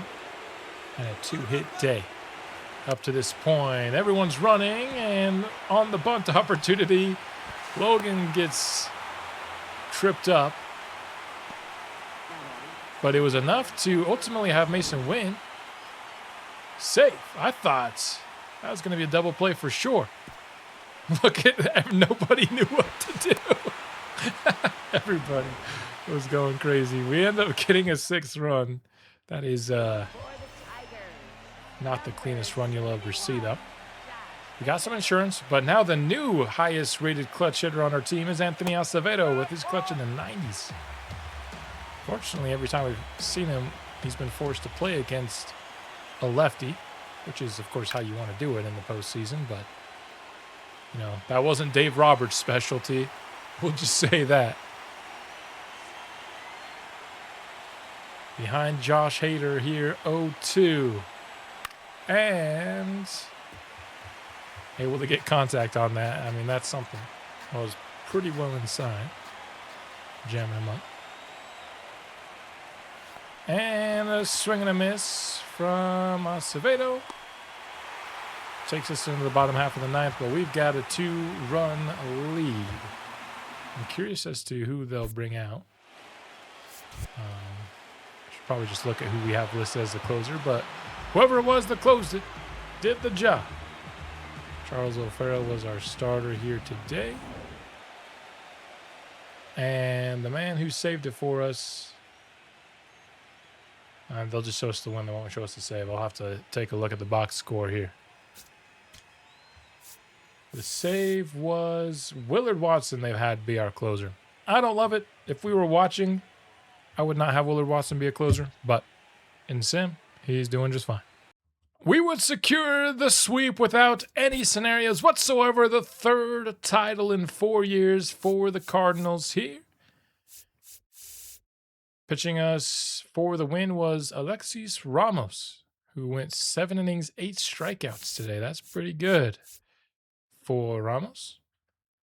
And we got 5 runs aboard. Got multi-hit days from Alana, Petit, Dotson, and Tolia, including home runs from Alana, Dotson, and Tolia. No extra base hits, though. That's kind of crazy. Apart from the home runs, obviously. We have 3 exclusive free agents to deal with this offseason ahead of season 10, and one is pretty easy. I think we'll just let Culpepper hit the open market. We have Jesus Baez, who I think can play his role for much cheaper. He won't be quite as good, but I mean, he is so good at defense. I mean, what's he asking for? Yeah, no, not happening. Isaac Pacheco, what's he asking for now? I mean, we're not doing a... I mean, I just love Isaac Pacheco, so I'll do this. Tolia, I don't really want to lose Tolia either. We'll keep going year by year for Tolia until it feels like it's run its course. But Culpepper, we're going to lose out on Culpepper, and then we need to sign a new farm director. But other than that, our staff is staying mostly intact. Tolia did accept before free agency. Pacheco did not. I mean, sure. I'll go up to 9.5. I think I had a 8.5. I'll do an extra $1 million a year. See if that'll get him to stay with the squad. And it did. He's going down, so could be an overpay, but this is a little bit of a legacy payment. I don't really have anybody that I feel like I need to sign on a long-term deal this year. So this is just keeping a guy that we know has shown the capability. If someone gets injured, he can step in the playoffs and be a player for us. I was kind of expecting Petit to be listed here because it said he was going to be a free agent, but I purposely remember signing him to a contract that would have him as 1 year of arbitration left when it was done, and that is ultimately what happened. So we have at least 1 more year of team control with Jason Petit. I feel like it's a little bit dangerous to sign him after this 1 year that was so much better than every other year he's ever given us. So I do feel like I'm just going to go with arbitration here. We'll go like 18.6 million in arbitration for Jason Petit. I'm also going to stick with arbitration for Roush because he has also only been good really 1 year. You know, I think I'm just going to go with arbitration for most of these guys. I don't know if any of these are going to be ones that I win. I don't really care about winning them, if I'm being totally honest. Brett Chang has been good now for 2 years in a row, though. I'd be interested to see what he's looking for. I'd go like a 4-year 40 maybe for Brett Chang. That feels reasonable.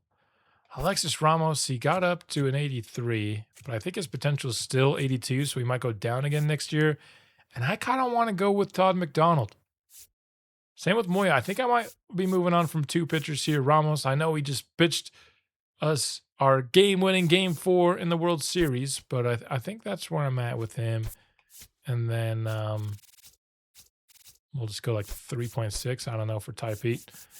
That'll be our plan here for arbitration. Only 1 actual deal being offered here to Brett Chang. I wasn't sure we'd ever get here, but I just added Felipe de Jesus to my 40-man roster so that we wouldn't lose him to the Rule 5 draft. If this was not such a crazy competitive roster, he's like a MLB caliber player now. You know, he got really good power. He's can field a decent bit. He's not very fast at all, but the contact's not amazing, but he's an MLB caliber player. So good for him to, I guess, semi-break off the bust label. For him to really break it off, he'd have to probably play somewhere else, because I'm just not sure where his spot is on this team, but good for him. I haven't been going over free agents, but this is just kind of funny. Braden Quezada goes back to the team that drafted him. They traded him away pretty early, but back to the Braves, admitting their mistake or something. I don't know. We lost arbitration for Roush. We lost this arbitration for Rodriguez. And we won the arbitration for Taipei. And we won the arbitration, so 2 for 4. Not bad. And I think we're still pretty easily within our budget here. Yeah, we have a lot of money left. So we do have expirings on Petites and Weatherholt and Tolia. And then there's only 2 left on Mason Wynn.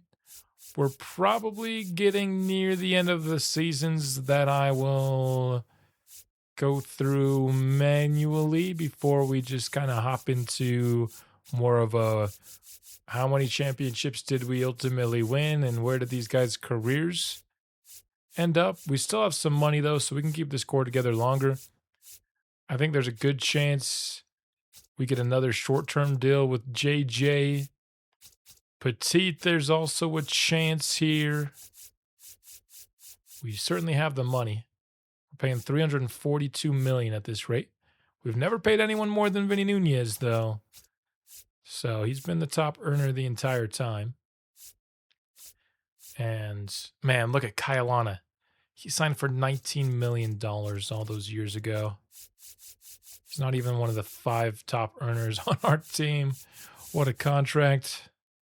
Aha! Here in Season 10, we have finally cracked number 1 in both contact and power, as well as pitching, of course. We've had contact and pitching for a while now, but we've added power in terms of things that we are the best in baseball at.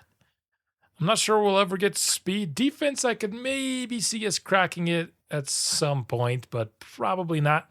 We have some guys on our team who are not great defenders. We'd have to ditch a player or two that's actually pretty good for us to get that first, and I don't care about being first enough to ditch a guy like Alvin Logan to get there. So, but first in contact, power, and pitching. Theoretically, we should dominate the league. This will be Todd McDonald's rookie season, and so I'm hoping that he pitches in the World Series and we get to see him throw at least one knuckleball. That'd be nice.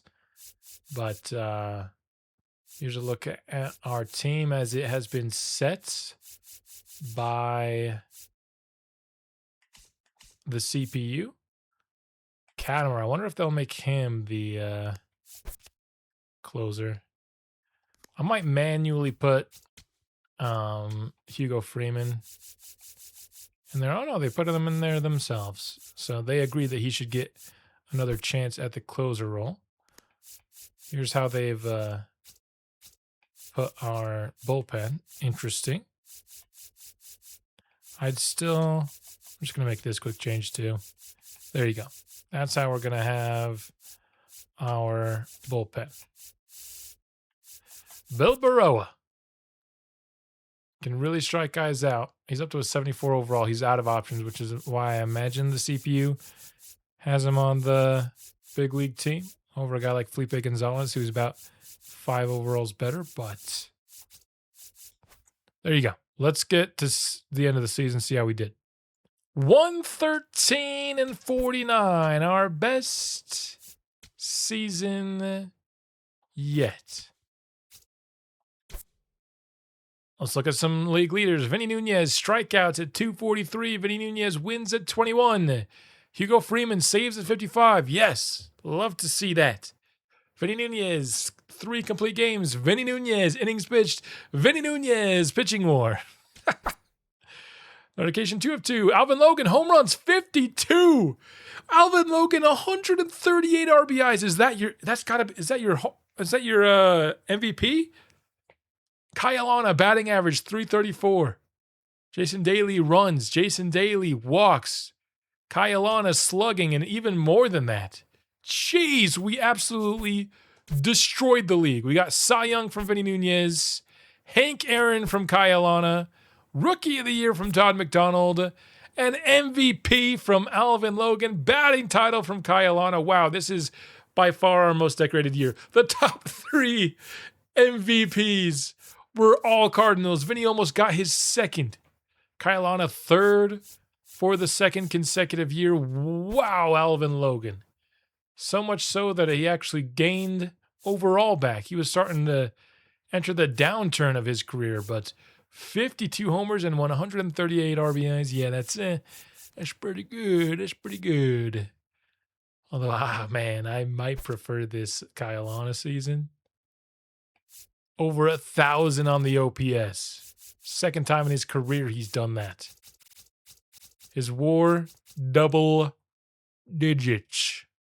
Let's freaking go. This will probably be the last time I do a youth update because pretty much everybody that I've drafted is almost MLB caliber at this point. Like George Ruiz, probably ready at a 78 overall at this point. He doesn't have any standout skills. But a guy like Julian Rivera is going to be one of our outfielders on the MLB team next year for sure. Ross Seacrest, he's an 84 overall, and he's not on our 40-man roster. I think we're at the right amount of seasons where a lot of these guys will be Rule 5 draft eligible, so we'll just have to bring them up. Navarro's up to a 74, so maybe I'll do a couple quick updates here on some of these guys. Ooh, I'm wondering, did they bring him up? They did. Felipe de Jesus on the big league roster. Let's go. And it looks like he's replaced Nate Evers. So Felipe de Jesus, now our backup first baseman. Tolia's still here, of course. He went down 4 overalls this year, so I think this is his final year with us. So that's interesting. So that is the minor league debut. Let's go ahead and talk about some stats, though, if I can find the right page for it. If we sort by OPS, Kyle Alana. 2 seasons over 1,000 OPS. He definitely has home runs. No MVPs for our guy yet, though. I'm not going to say Alvin Logan was not a deserving MVP, but I'm probably giving it to Kyle Alana over Alvin Logan myself. Got a 950 OPS from Oliver Davis, 30 home runs, 310 average, and 522 at-bats. He had just a lot of doubles, too. 307 for Anthony Acevedo, and 17 home runs. He's become quite the good little player. Somebody that we spent our second trade on. Wasn't really sure what we'd get out of it, but look at that contact spread right there, man. This guy can hit for contact, and then it's perfectly balanced by Alvin Logan, Mr. 52 home run man. Slugging of 544. Still not as high as the top 2 guys, but Alvin Logan. This is the kind of season.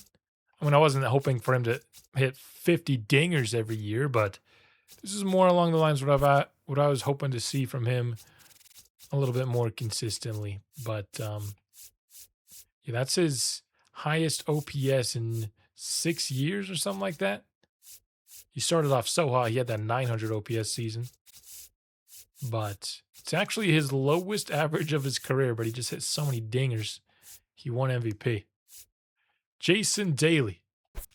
Man, he got injured that 1 year, and it looks like he's just not the same since, man. He's still a beast. He's got 8.0 WAR this year. So, that's pretty nuts. Third highest of his career. He's just not hitting for the home runs. He had that 1 year where he was injured, but this is the 3rd straight year he's under 20 home runs when he had 28 and 32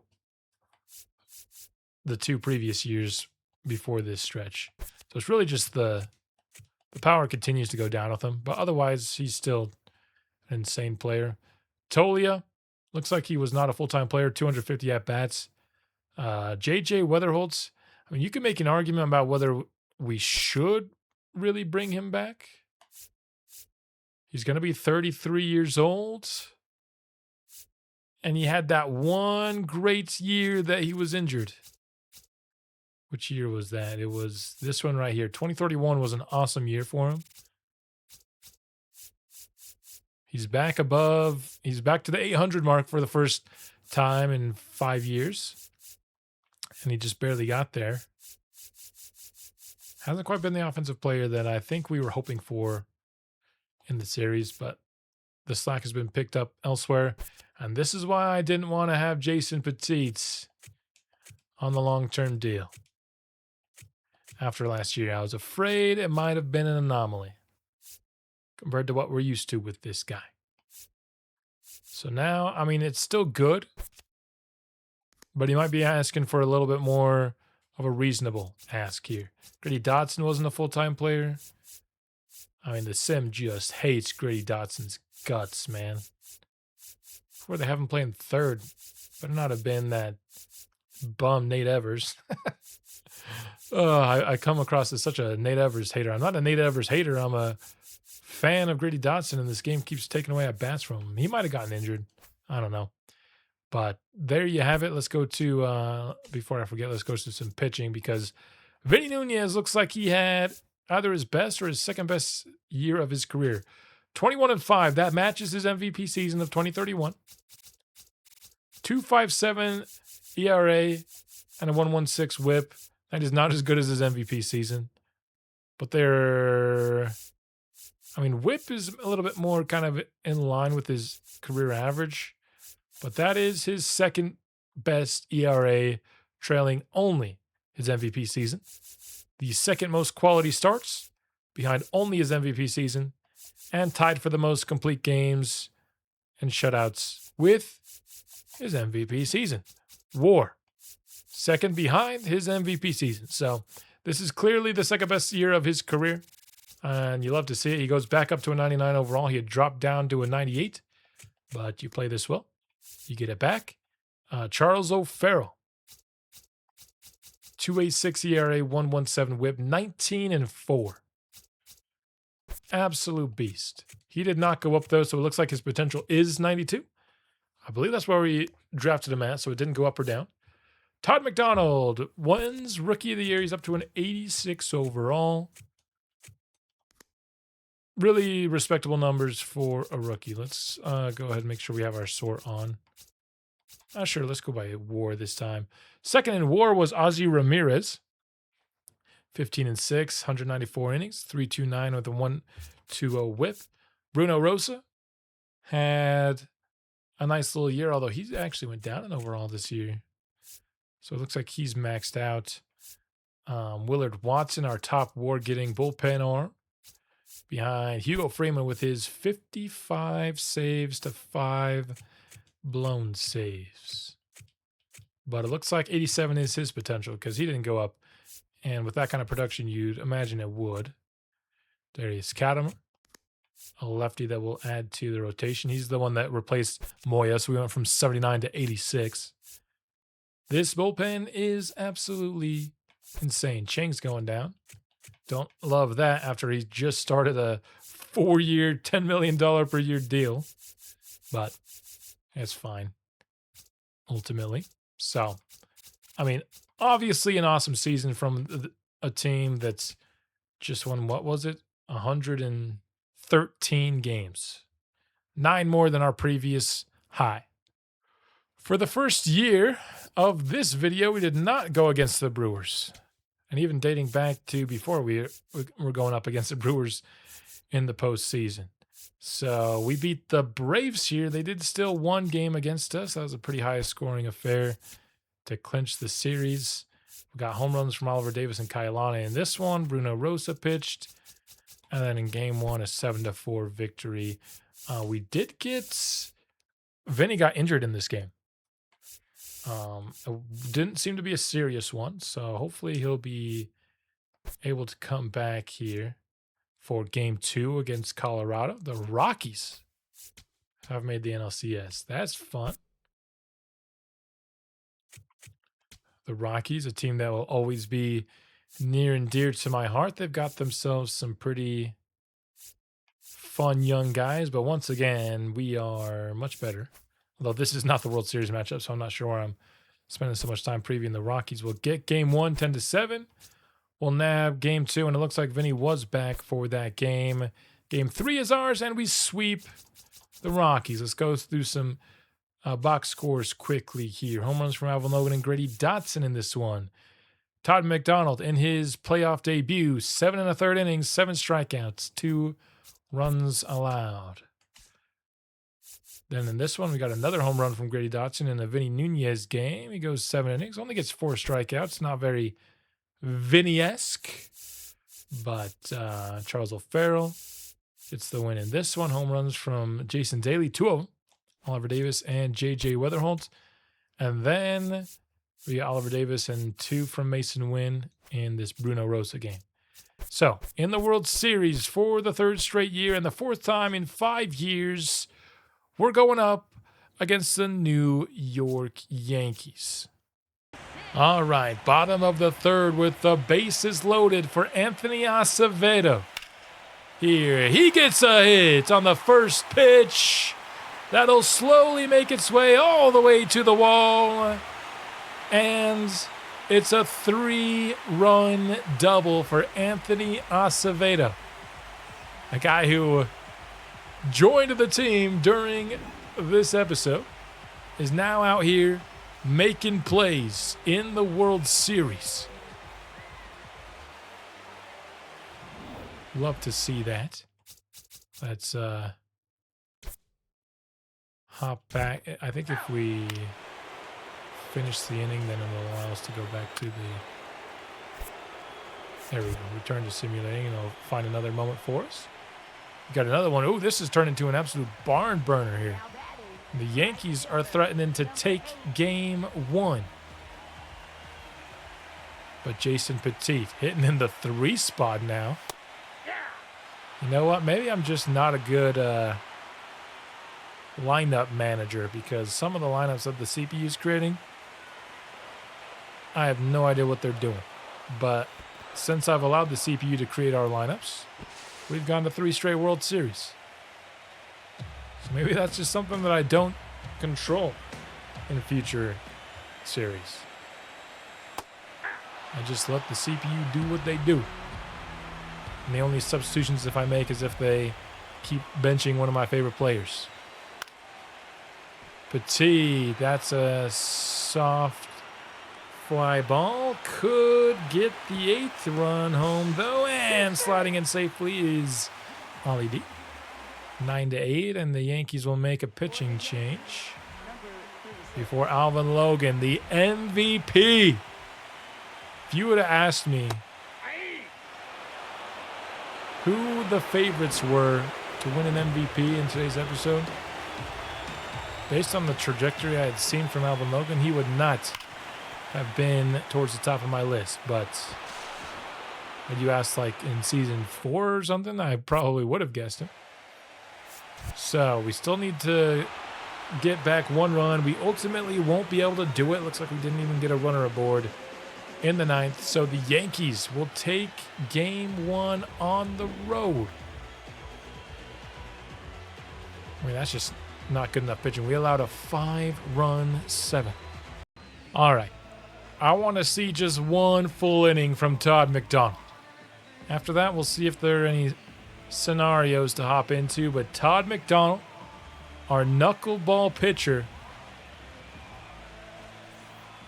looked good in his postseason start so far. He's only pitched in 1 game. This is his 2nd. I kind of forgot he was a lefty as well. That's a ball. Too low. I wish we would have drafted Todd McDonald earlier, because I feel like we could have had a lot of fun with him in this series. But we'll take what we can get here in the final episode. Now, he unfortunately, even though he's a knuckleballer, and typically a knuckleballer will have it as their main pitch, he has it as his 4th. So I'm hoping we'll see at least 1 in this one. I was hoping he was going to throw it there, but that was just a curve.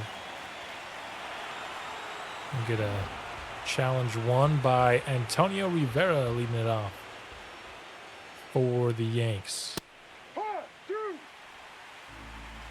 Todd's going to throw us at least one.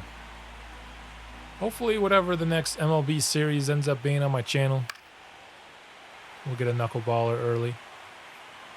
Can't really depend on them, though. They're not coming. There it is! The knuckle! That pitch is crazy. It gets lifted softly by Rivera. Hey, that's his out-getting pitch right there. The knuckle. That thing got some...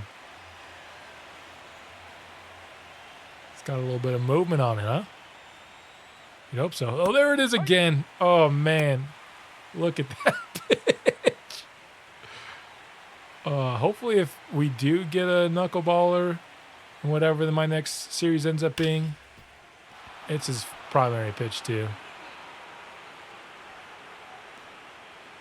Imagine getting a generational pitcher like Vinny Nunez, but he's a knuckleballer. Oh, that would be so insane. Ball, that's down. Man. I know I've said at earlier parts in this video that I'm not sad that this is my last episode of Cardinals franchise, but there are aspects like this one right here that do make me a little bit sad that is my last episode of Cardinals franchise. I'd love to have watched McDonald pitch more, but at least getting a full inning out of him here in the World Series does feel pretty good, I must admit. And despite it being his fourth pitch, he's gone to it, what, 4 times now here? Out of 12 pitches? That's not bad at all. And it's actually probably been his best pitch so far. But he'll get the second out. Here out into right field for Jason Petit. I was not expecting Jason Petit to be on the season 10 right field spot. I thought he might be our left fielder deep, but we just never found that outfielder with a booming arm. I mean, George Ruiz is probably the closest we've got, but George Ruiz is probably still 1 year away. I think next year he could be getting close. But we'll hop in here. We get a double from Daly. And then a 2-run blast from Kailana. Because I wanted to watch the full inning, I couldn't do the... I'm going to have to find moments myself to hop into. But McDonald, he's pitching very well.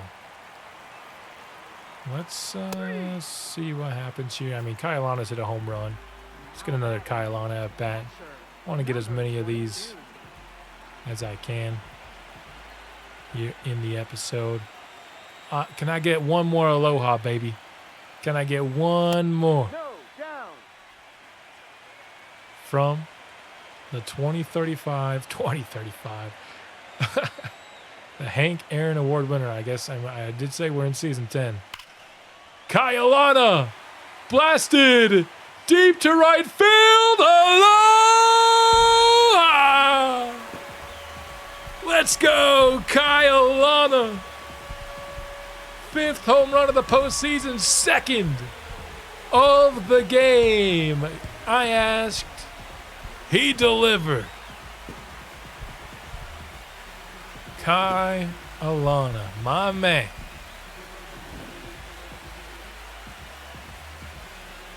Just absolutely cracked that pitch.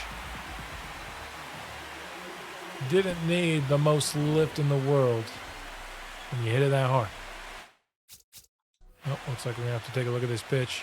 Back-to-back homers? Question mark? I mean, he could have swung at that. That might have gone the distance. You never know. 2-run blast from J.J. Weatherholz. All right, this offense is cooking here. Now, unfortunately, the Yankees are starting to cook a little bit, but only 1 run ultimately allowed by McDonald. Got ourselves a pretty lopsided game. We'll see how long Todd can last here.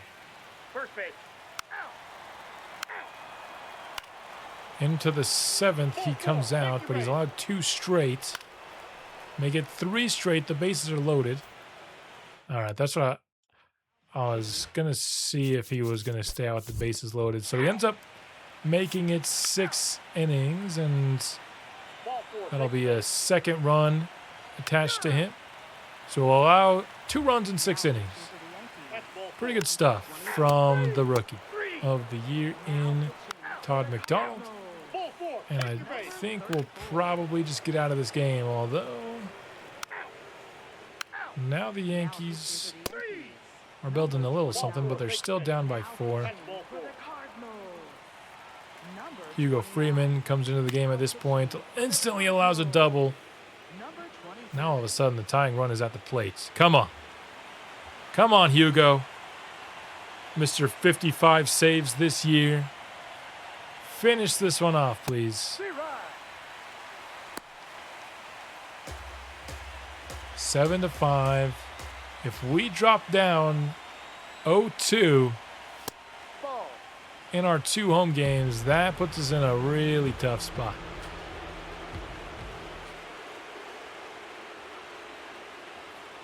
Hugo Freeman. Lifted to Jason Petit. I'll decide not to test the arm there. Really no reason to. Spencer Jones now trying to keep the Yankees game 2 dreams alive. Meanwhile, Freeman looking to close it out. Again, I don't know what the actual data is on when it's used by actual MLB players. And obviously when this game was released, they wouldn't have had that data because it was new this year. But it seems to me just strategizing, game theorying it out, using a limited resource like a challenge on a first pitch of an at-bat is not very wise. Unless you were like 100% sure it was like the worst call ever. Cardinals win game 2, as I'm talking about game 2. So we will avoid getting swept in this little home stint to start the World Series. And with us knotted up, we'll go to a stint out in New York. Quick note, by the way, I said the offense was cooking. They didn't score anything after the 3rd inning. So this was very reminiscent of games we would see from this team, where this offense would look unbelievable for a short stretch, but completely absent of any hope whatsoever for the rest of the game. That was a very Cardinals franchise-esque performance, but ultimately enough to get the job done. Also very Cardinals-esque performance. Top of the 5th for game 3. Alvin Logan going up against the lefty and Alan Richter. We trail 2-1 here at the pretty much midway point of the game. Trying to take our first series lead here in game 3. The MVP of baseball. Also doing pretty well in the postseason, hitting over 300. This is into the outfield. Deep and no! I thought it was going to be a grand slam. He will tie the game up, but Alvin Logan could not quite clear the base paths. I thought, do we even have a grand slam in this series? In Cardinals franchise? I don't think we do. All right, Mason Wynn looking to give us the lead now with runners on the corners. 250 for Mason. Still hitting in the middle of this order. I think you could argue at this point for him being a little bit lower. He's down to an ELOS 7 overall this year. Oh, man. He's probably the worst offensive player in our lineup at this point. Still, of course, a very good defender. He's not winning gold gloves anymore, but still very good on the defensive side. And I'll be happy to have him for the next couple of years. Although, I mean, if he goes down 7 overall again, Israel Navarro might be higher overall as soon as next year. But Mason Wynn comes through for us, gives us the lead with a bloop single out to right field. I don't care how pretty that is. I just care that we get it. Next up, J.J. Weatherhold. Final year of his contract. What do we do? On the ground, J.J. will keep the 5th inning rally going, but a little bit overzealous on the base paths. Kyalana thrown out. The inning is over. If we could have just had an inning like we just saw right here more often,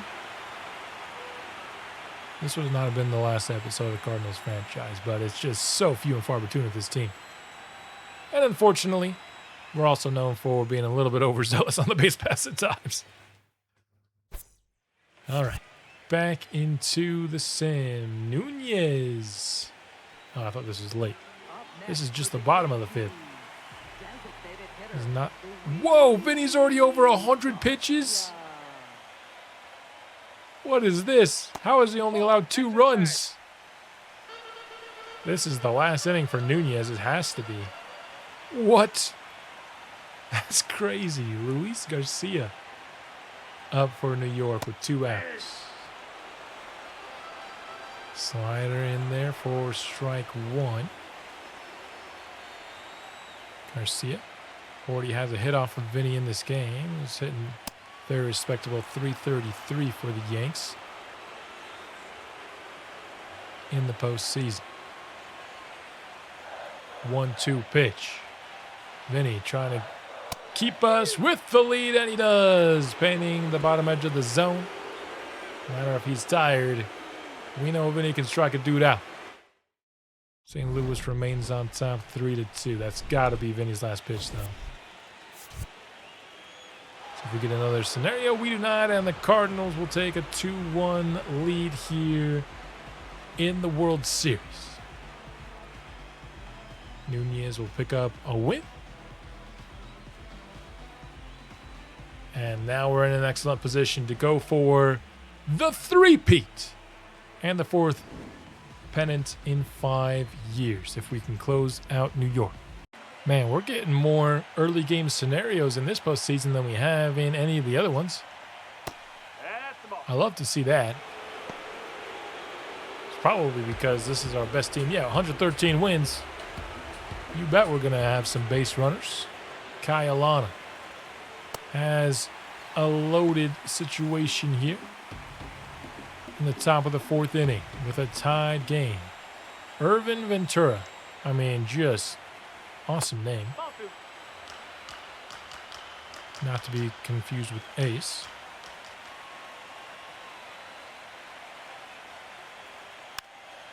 That one is fouled away. Looked like a decently hittable pitch for Kai. Instead, it'll even up the count. Alana, 2 for 2 already in this one. This is his 3rd appearance here in the 4th inning. It looks like we're getting some hits. But you got to convert them into runs, and that's what we're trying to do with them loaded. And another foul for Alana.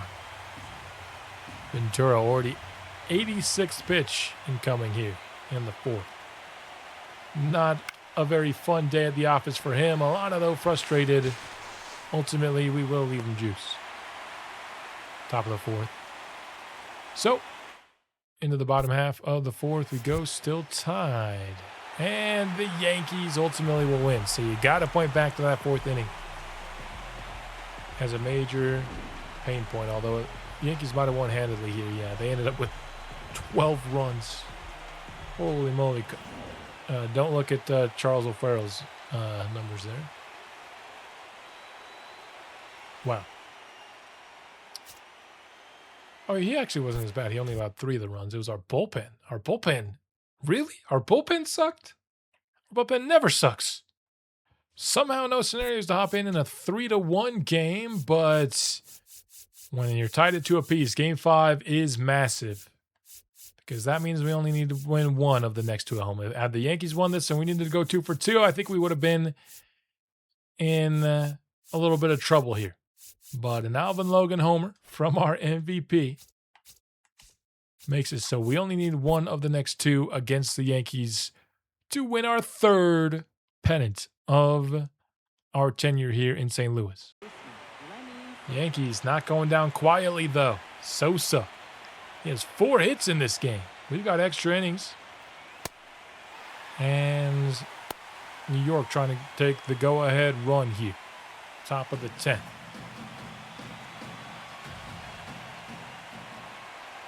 Freeman on the mound for us. Looks like he was the one to allow the extra base runner. That is foul. So we got ourselves a 0-2 count. Let's get Sosa out. That's not been a very easy task today, but we'll do it here. He's hitting 342. Pretty nasty curve there from Freeman. To bring up Spencer Jones. If we can get this out, we got an excellent chance to walk things off in the bottom half of the inning. Alana challenges the pit and loses it. Again, dude. Still too early. I mean, yeah, difference in 1-1 and 0-2 is, it's not nothing. So second pitch, I guess, is a little bit better than the first pitch, but either way, we got 1-2 against Jones, and he fouls it off again.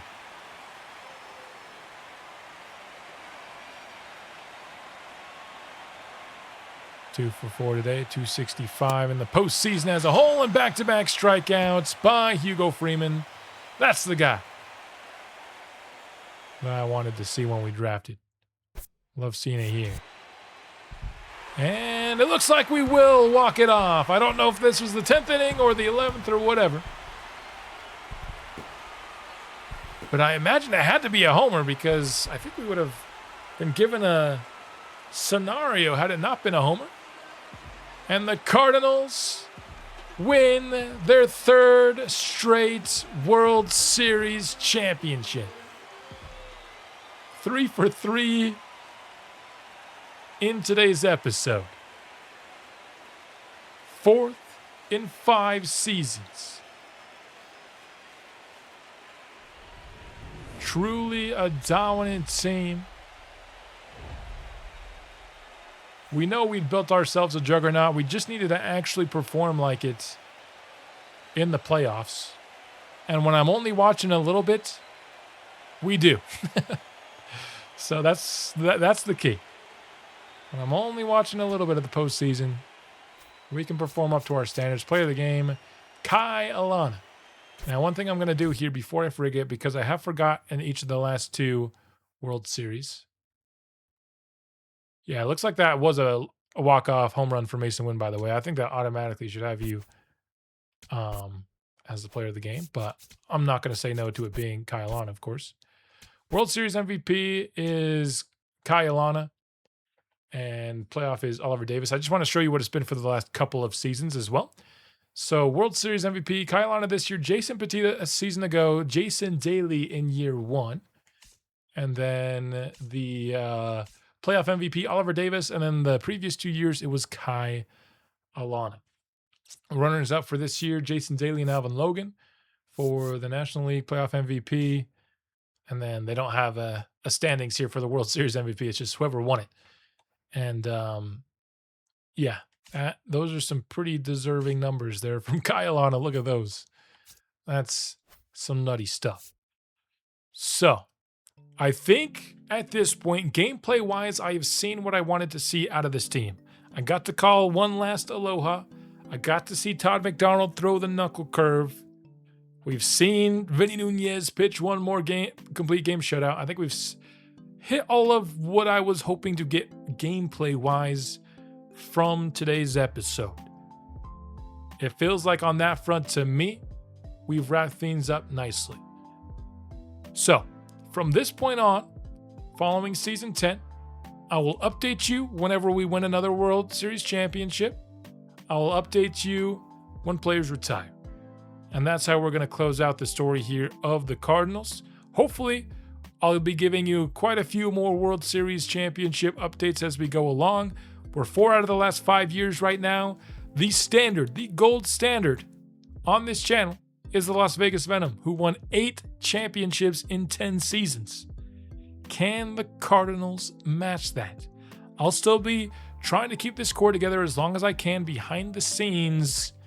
But for some of our older players, I think how quickly we're seeing the regression of Mason Wynn makes me even more hesitant on a guy like JJ Weatherholt. He only went down 1 overall this year, but he's the same age as Mason Wynn, so he's 1 bad season away from losing a ton of overall. It'll probably depend on how much he's asking for, but yeah, that's the plan going forward. If there's like an insane season, I'll probably, if there's an MVP or a Cy Young award, I'll also stop and update you for those. But that is the plan for the remainder of this long-term sim video. Jason Petit is going to the Cubs. What a betrayal of everywhere you could have gone. The reason is because he was asking to pretty much be the highest paid player on our team.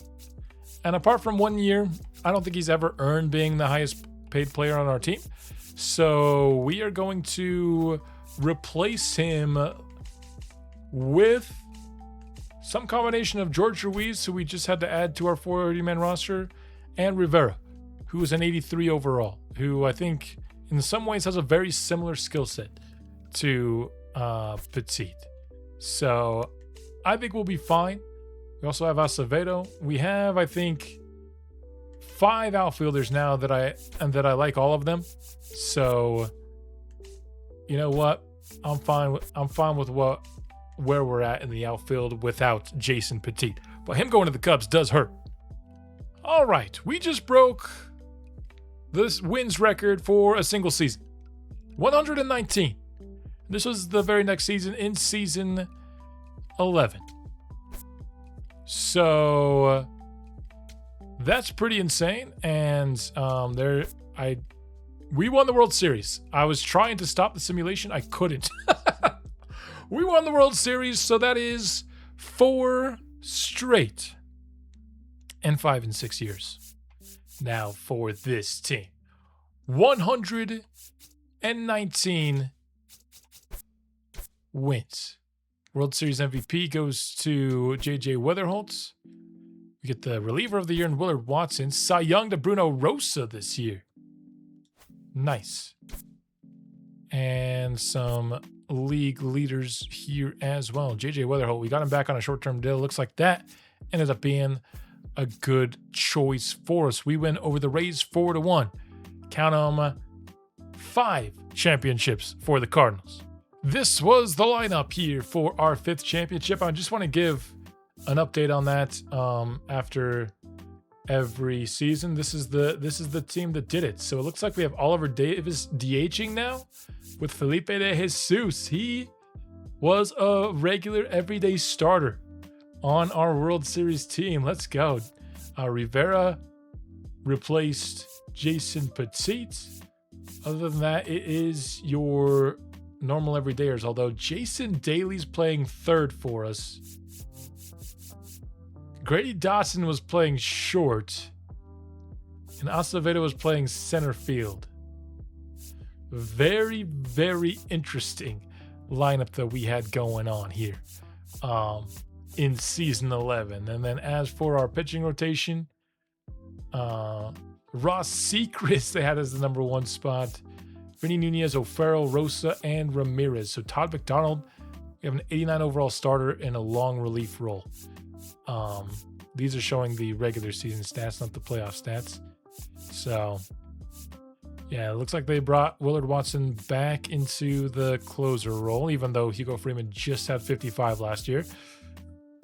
I can't fault the CPU. I feel like the CPU is making some really stupid decisions sometimes, but we've won all 4 years when the CPU has been making the lineup changes, so I can't really talk smack. We are losing both Mason Wynn and Isaac Pacheco after year 11, though.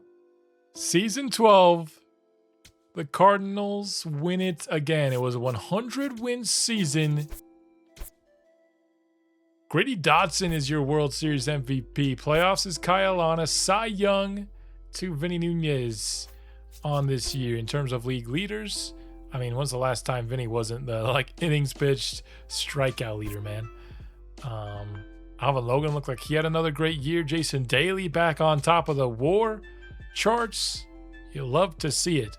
5 straight and 6 out of 7. We have a chance to at least match, if not, we could even top the Las Vegas Venom in terms of a decade of dominance.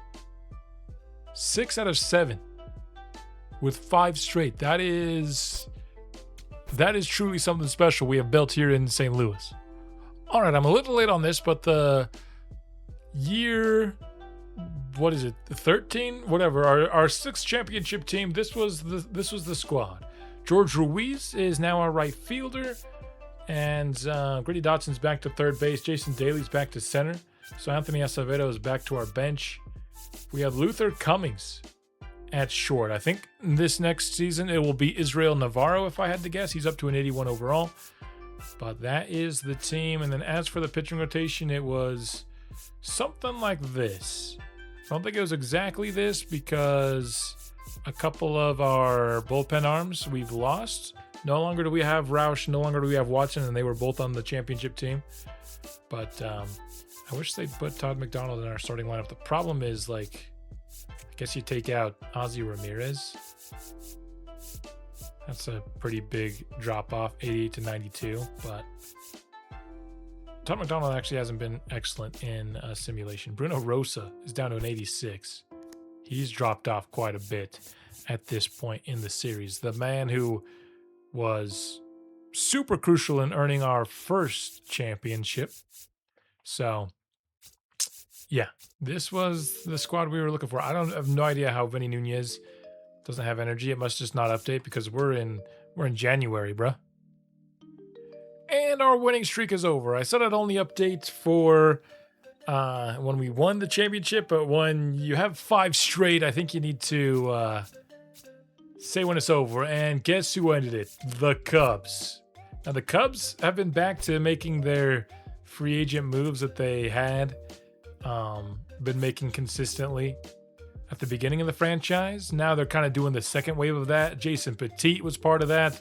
Ryan Thompson. Now, a lot of the drafted players who have hit free agency have started to get scooped up by the Cubs. William Sato, I remember him. So they've built themselves a pretty good squad up to this point. I mean, we're still better, but we weren't this year. If you want to match the Venom, you can only lose 2 championships in a 10-year span, and this would be our second here. We do get another Cy Young for Vinny Nunez this season, though. And league leaders, I mean, wow. Ozzy Ramirez had a 2.04 ERA. And I was talking about how he shouldn't have been one of our starters. Jason Daly once again led in WAR and doubles and hits. Jeez, Jason Daly, stud.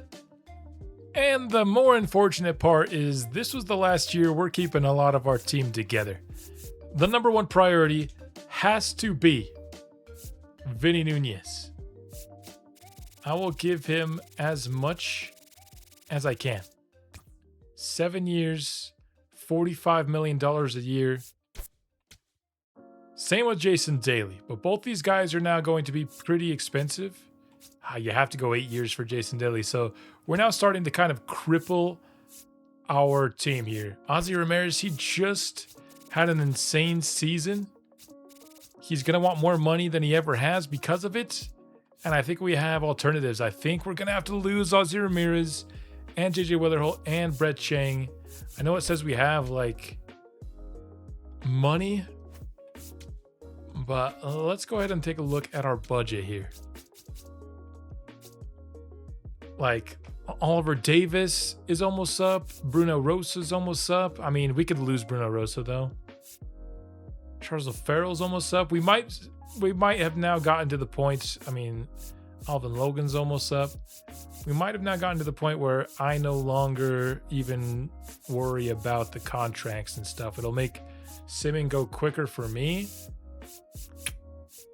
We might have gotten to that point because this is a big off season. We got a lot of people about to leave, and we have more money that we need to save up because these guys are now asking for a ton of money. The guys who will be coming up after them will be asking for a ton of money. I mean, he only wants 30 on a 2-year deal. That I'd actually do. 32 for the next 2 for Ozzy Ramirez, sure. Although, I mean, look at our starting rotation. Sechrist is up to a 96. Todd McDonald's a 94. O'Farrell's a 93. He's not even he's our 7th highest overall pitcher, but he also just came off an insane season. I think I got to say no. I have to say no, man. It's kind of crazy, but that's the world we're in now. All that draft depth, that draft class with 7A potential prospects is giving us insane depth. I'm being forced for the first time in this series to use this screen to try and get Vinny Nunez back. Here we can offer him even more. I'll offer him $50 million a year, dude. I do not care. Yeah, sure. I don't care. Look at the extra 5% motivation boost. I don't know why it's only 53%, Vinny. I mean, come on now. Aren't we boys? Is Vinny Nunez gonna say yes? Please, don't make me lose Vinny Nunez. I've offered him max, man. He's not gonna say yes. This isn't what we're looking for. What do you want, dude? All right. I've offered Vinny Nunez an absolutely insane amount of money. And he signs. He's bent us over the coals with this. $55 million a year. I actually also had to get rid of Bruno Rosa because we couldn't afford this contract. I think that's actually why he rejected the first one. So I probably should have just gone back with the same offer. But we got our guy. I would have done anything to keep Vinny Nunez. Vinny Nunez and Kyle can't leave the Cardinals. I don't care. I do care about the rest. But Kyle is already down to an 89 though. He's going down hard, man. We'll see kind of what happens when but Vinny Nunez is still a 99. You know why? Because he's won 5 Cy Youngs. And 3 of the last 4 of them. 4 of the last 5 of them, in fact. We may have lost Ross Sechrist due to me being incredibly stupid, which sucks because Ross Sechrist is an absolute animal. But he's never somebody that we watched pitch, so it's not like watched pitch. Jeez, I need to enunciate because, he wasn't high enough overall. But my mistake was that I offered him a contract, but forgot to also offer him arbitration. He didn't accept the contract, so not the worst thing. But it is a pretty unfortunate loss for our chances of winning 8 titles. So that is my bad. Bro, they've massacred our boy. Kyle at age 29, actually. Went from 89 to 83. They've massacred our boy. And this is what he's been doing. As he's gone down 16 overall in 3 seasons. What? What? How is this a minus 16 overall? On the plus side, he'll retire sooner, which is one of my biggest problems about long-term sims in MLB The Show is people take way too long to retire. But on the other hand, Vinny Nunez, like I said, he deserves to be still a 99 overall for sure. But the stark contrast between these two, Vinny Nunez staying at 99 and Kyle getting just kicked to the dirt by MLB The Show. Hurts. Mason Wynn, the first to retire. I ended up wearing the number 4, I guess, but played from 2023 to 2040. Ended up with 243 career home runs, 1942 hits, but of course known more for his defense and those 6 Golden Gloves that he was awarded, including a stretch where he was getting them every single year. Shout out Mason Wynn. I just have to take a quick pause to shout out George Ruiz and how good he's become here in the long-term sim. He's now our best player, 98 overall. He actually reached his potential. And just such a good, well-rounded player. There's really nothing he can't do.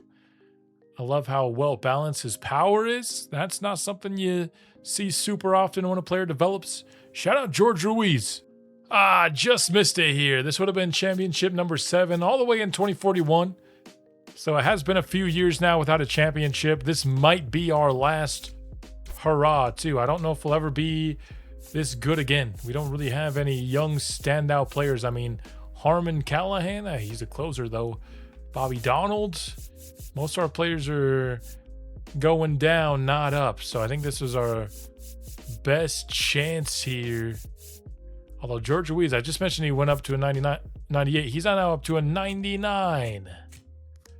So he is the 4th player in Cardinals franchise to reach that mark. Jason Daly hasn't quite gotten there, but he's been at 95 plus forever now. And now this Vinny Nunez contract is looking absolutely asinine. I mean, he's still good. I mean, look at these numbers. These are his playoff numbers, though. But, yeah. I'm not sure. We're still the best team in the league when you look at when it shows you where you rank. I'm not sure how much longer we're going to be that. Hey, we would get our 7th here in the year 2042. Would you look at that? Awards World Series MVP goes to a catcher that I don't even know. That's how far into the future we are. Alvin Logan just won MVP, though. Still, what a beast. And, we're not seeing Vinny Nunez at the top of all these charts anymore. Instead, it's Willie Garcia, 4 shutouts. 4 complete game shutouts. Nice. Alvin Logan, 45 home runs, led the league. And just to prove how much things are different, here is the lineup for our 7th championship team. Israel Navarro. Never saw him play at bat. Leadoff, Jason Daly, let's go. Grady Dotson, let's go. Alvin Logan, let's go. George Ruiz, never saw him hitting them bats. Olszewski, didn't even draft him. Manny Valencia, didn't even draft him. Luis Escobar, didn't even draft him. Dave Askew, did not draft him. So we had a nice little run here, these 3 in a row. These are the 3 guys left on our offense. Kyle Lana is a 65 overall. A 65 overall. He's almost to the point where I might as well just tell you his career stats. Unfortunately, this is going to drag down his stuff like his average, his OPP and OPS and stuff like that. Because he's not a good player anymore. It'll even start dragging down his WAR. The way players retire needs to be changed in this game. I think that's pretty much just a fact. Here's our pitching rotation. Mariano Bonilla. I think he was part of that 7A potential draft. I don't know. Todd McDonald. Antonio Ramos. Don't know him. Willie Garcia. Kind of know him. Vinny Nunez. He's now our 5th pitcher.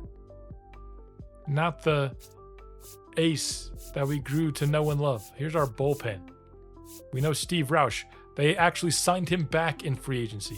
We know Yabu. Kind of. We know Katimer. Kind of. That's how different the team is now, man. Here's one thing I just can't stand about this game. Oliver Davis retired, and I don't know when. I don't know how, so we can't see his career stats. That was somebody that I wanted to watch their career stats. There's only a few guys that I think ultimately really, really matter. Wow, Grady Dotson is up to a 94 overall. He's also wearing 48 now for some reason. The numbers have gotten kind of weird. Like now Jason Daly's 49. Why? So that this chump can wear 11? I say chump. He's a 95 overall. Jeez. Holy crap, this guy can field. Why is he playing left? It's the biggest waste I've ever seen. I mean, he should honestly probably be fielding over. I mean, man, Jason Daly can still field. But, yeah, I don't recognize this team, man. But yeah, I can't show you Oliver Davis's career stats because he retired and I have no way of knowing. And once he's retired, I can't look him up. It's just something that really, really bothers me. So just in case I miss, one guy that we cannot miss is Kyle Lana. I'm not sure he's going to play anymore. I mean, honestly, we should have Medrano be our backup catcher at this point. So since he's at risk of randomly retiring and for some reason the game not telling me, let's just quickly go over Kyle Lana's stats. I'll update you if they change. before he retires, but 349 on his home runs. Just shy of 1,000 RBIs. Just hit 11 more, dude. Just hit 11 more. 300 career average. His career hits, 1692. His career OPS, 916. Almost 14,000 putouts. 38 errors, a 997 fielding percentage. 76 career WAR. Kyle on it. Didn't have the extended prime. His prime was really from when he entered the league, 2030 to 2039. So a 10-year prime for Kyle on it. And in that prime, he was dang good. He topped out here in back-to-back seasons, 2034 and 35, topping 40 home runs. This 35 season was the year I think he should have won MVP. Over 1,000 OPS twice in his career. Didn't start going below 900 until, again, the end of his career. And at this point, he was going down like 6 overall with numbers like this. It just doesn't really make sense. Like the bar that they set for you not to drop a ton of overall, I think could be lowered a little bit. At the same time, you don't want players playing till they're 60, which is another one of this game's problems. So, yeah, I don't know. Whatever it is, I think it still needs a little bit of rework. Yep, and Kyle did end up actually retiring after that season. And again, it's so difficult to find, and it's so frustrating. So at least I was able to get his career stats sent over to you before that happened. But, geez, if I hadn't have done that, I mean, yeah, I just got to keep track of these guys' overalls, and as soon as they get low, I'm just going to have to show you their stats because they can retire without the game really giving you any indication, because he was on our team, but I guess his contract was expired, so they counted him as a free agent retiree instead of the Cardinals retiree like he should have been, or I don't know if the CPU released him, or I don't know what happened, but either way, he was not a Hall of Famer, so that is unfortunate for Kai. I think the prime just wasn't long enough for him to do that. So the only Hall of Famer so far is Mason Wynn, who we, of course, did not draft. But I think we've got one pretty much guaranteed in Vinny Nunez. We also have a multiple-time MVP in Alvin Logan that I wouldn't be surprised if he ends up being a Hall of Famer. In fact, he's actually won it 3 times. Now, just in case Vinny retires out of nowhere, he's still a pretty high overall. So I'll put what he is right now.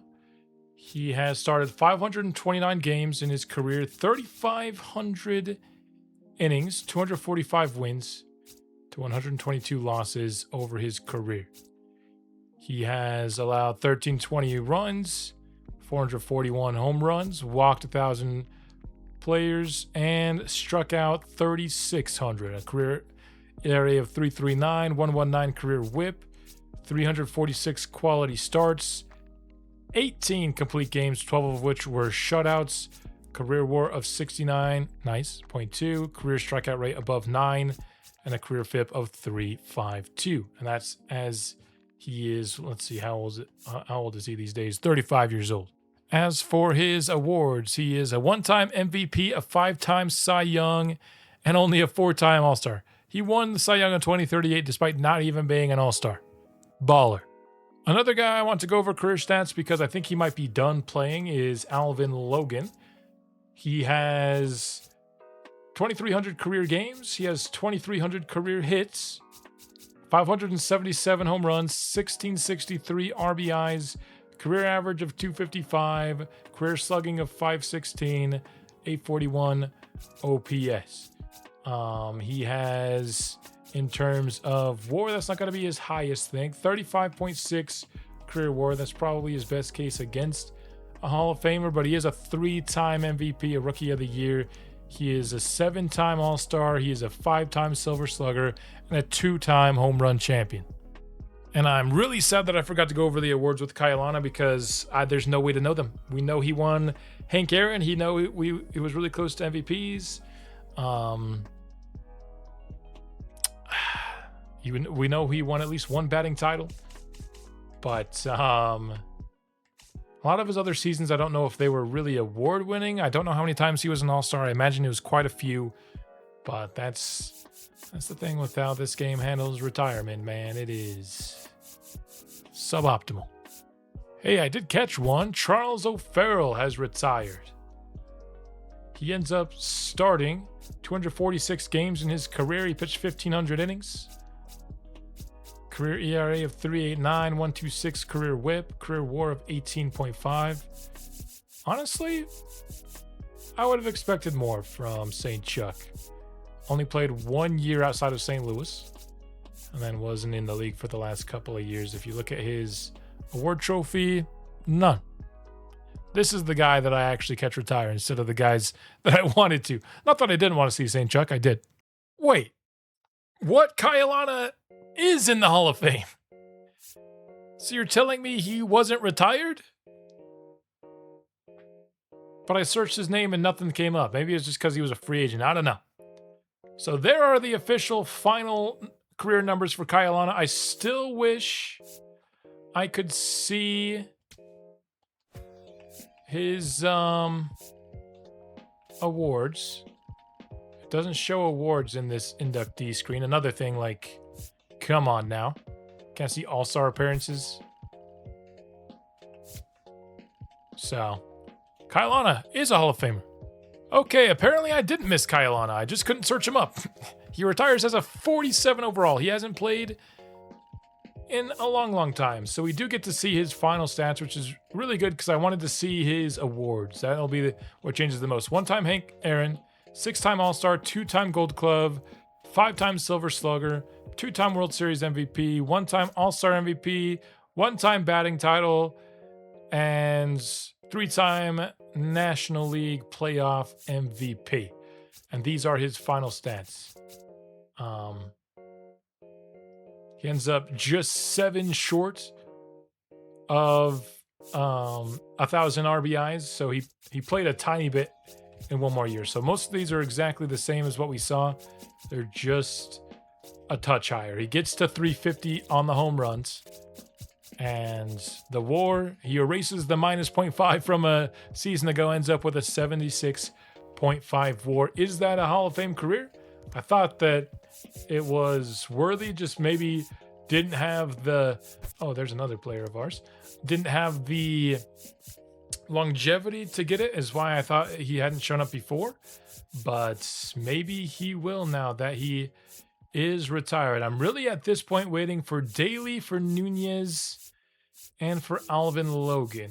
I think those are the 3 left that I want to see what they look like when they retire. And I'm not seeing anybody here. Get close here with Nunez, but that's not the Nunez we're looking for. And Kailana is a Hall of Famer. There we go. Okay, that makes me feel better. A, that we actually were able to see his awards, and B, that he is a Hall of Famer, because at his peak, Kailana was an absolute menace. He dropped off sooner than some other players, but his peak was awesome. It took until 2047, and finally we are not the best team in baseball. That was a long run of us being ranked number 1. 2047, and finally we are only the second best team in baseball. Second in power, pitching, defense, third in speed. We're just not very good at contact, and that has us below the number 1. This would also be the first time that we did not make the playoffs since, was it season 4 or season 5 that we started our playoff run? So that's a long, long streak of making the playoffs. Finally built.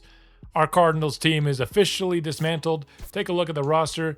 I mean, we still have multiple 99s, but yeah, dismantled in quotes. This is still one of the best teams in the league, including Jose Ramirez Jr. As a closing pitcher.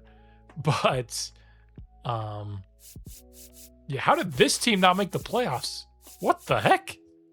Man, so many Nunez's. I keep getting teased. It took J.J. Weatherholt until he was 46 to retire. Dude, what is wrong with this game? You can't even see the last time he played baseball on this screen. MLB The Show, please, can we get this fixed? Please, please, please, can we get this fixed for your next game? And this same offseason, we do see Vinny Nunez hanging it up at a respectable time. It's only been 3 years since he's last played baseball. And I do believe that he has all the same stats that we went over just in case. That 1 year, he did not play again ever. And so, yeah, all those numbers that we went over previously do hold up. 69.2 career WAR for Vinny, 3,600 strikeouts for him, 3,500 innings. And to absolutely nobody's surprise, Vinny Nunez is a member of the Hall of Fame with these numbers. The third member of the Cardinals draft, only franchise that has made it. The second one that we actually drafted. So both of the generational prospects ended up living up to the hype and making the Hall of Fame. And of course, we had Mason win. Alvin Logan is up next on the retirees list. He retires at 41 years old. Again, a guy who isn't even on the list the last time he played baseball. There's got to be some sort of, if he hasn't played baseball for 2 years, just have him automatically retired. Some sort of mechanic here. But we've seen these awards. I previewed them early just in case. He did retire, and we get to see his numbers. I believe these are all the same. Yeah. So once again, I got lucky and accurately predicted when I would need to record his numbers just in case. And then ultimately, we found out that some of my issues with Kailana retiring didn't actually happen. I think Davis did retire, though, unless he's somehow in this report. I wouldn't put it past him. We know that, what's his name? J.J. Weatherholt waited until he was 46 years old. And he wasn't as successful as Oliver Davis, but it looks like none of our D-name players have retired this year. Daly, Dodson, Davis. I do think Davis is already retired, though. I just missed it. Alvin Logan is a Hall of Famer. No surprise there with his 3 MVP awards. Some other drafted players also all getting nominated into the Hall of Fame. And now Jason Daly has decided to hang him up at the ripe old age of 43 years old. He ends up with 22 total awards. He made the All-Star 10 times, 3-time Gold Glover, 3-time Silver Slugger, 1-time World Series MVP, 2-time All-Star MVP, 2039 batting title champion, and 2-time NL playoff MVP. Ended up playing in 2,400 games, just under 10,000 at-bats for him. He had 2880 hits, 600 doubles, 73 triples, 394 home runs. He hit more home runs in his career than Kailana. I think this guy's going to the Hall of Fame. He drove in 1369, walked 1,300 times, struck out, didn't quite get to 2,000. Had a career batting average of 291, a slugging of 487, and an OPS of 864. His career WAR was, drumroll please, 120.6. That blows out everyone else so far in their careers, and it's really just consistency between 2035 all the way to 2042. 7+ every year except for one that he got injured. In fact, did I say since 2035? It's really from 2030, because I was counting the injury year as the one-off. So other than his injury year, that's 13 straight seasons above a 7 WAR. That's just a kind of consistency that is unprecedented. Never played for anybody else other than the Cardinals. Although in the minor leagues, it sounds like he played somewhere for 5 years. 5 years in the minors? I mean, Jason Daly just loves baseball. Jason Daly is another Hall of Famer. That is now 5 players that have made the Hall of Fame from our team, 4 of whom are players that I drafted. Wow, Julian Rivera ends up being a Hall of Famer. Another draft pick. I didn't even have him on my radar. Wonder if there's anybody else that I've missed because we had so many names late, but I do remember drafting him at center field. He ends up with 2,279 hits, 313 home runs, 1,000 RBIs. So he beats Kailana in that regard and a 300 average. Add another one to the list. All right, there's one more guy who just refuses to retire. He's 46 years old. He has not played baseball in so long. Why won't it let me? Dude, let me thank you. He played in one season in Detroit. He didn't play in 2049. He has not played since 2050, though. We're in 2058. So we're just going to look at his career and guess if he made the Hall of Fame. Spoiler alert, if you look at his total numbers and you see the other players that are making it, I think so. He had 1,800 hits. Now, that is lower than a lot of the guys because he's not a contact hitter, but 369 home runs, 1,163 RBIs. He stole 366 bases. His career average ended up being 255. Now, he played 1 year with Detroit. That was the 1 year he didn't play with St. Louis. I mean, he even left St. Louis with a bang this 1 year. Jeez. I mean, he didn't play a ton. He only had 107 at-bats that year, but he was really good in them. So he had 4 seasons above a 900 OPS and a career WAR of 61.2. That is, I don't think it's a guarantee he makes the Hall of Fame, but I think there's a good chance. What say you? I think these numbers would have him make it. Let's look at the awards as well. Only a 2-time All-Star, that would go against it, but a 4-time Gold Glove. I mean, Mason Wynn made it off the back of a 6-time Gold Glove. Grady Dotson had a much more impressive offensive stats. 1-time Silver Slugger, 1-time World Series MVP, and 1-time home run champion. It's very much so on the edge, and this is why I've been waiting so long for him to retire, but he just won't do it. He's 46 overall. That also happens to be his age, and he's not retiring. So, I guess we'll leave it up to interpretation, this final one with Grady Dotson. I would have said he gets in, if I'm being honest. So that's going to bring us to the end here of the St. Louis Cardinals long-term sim.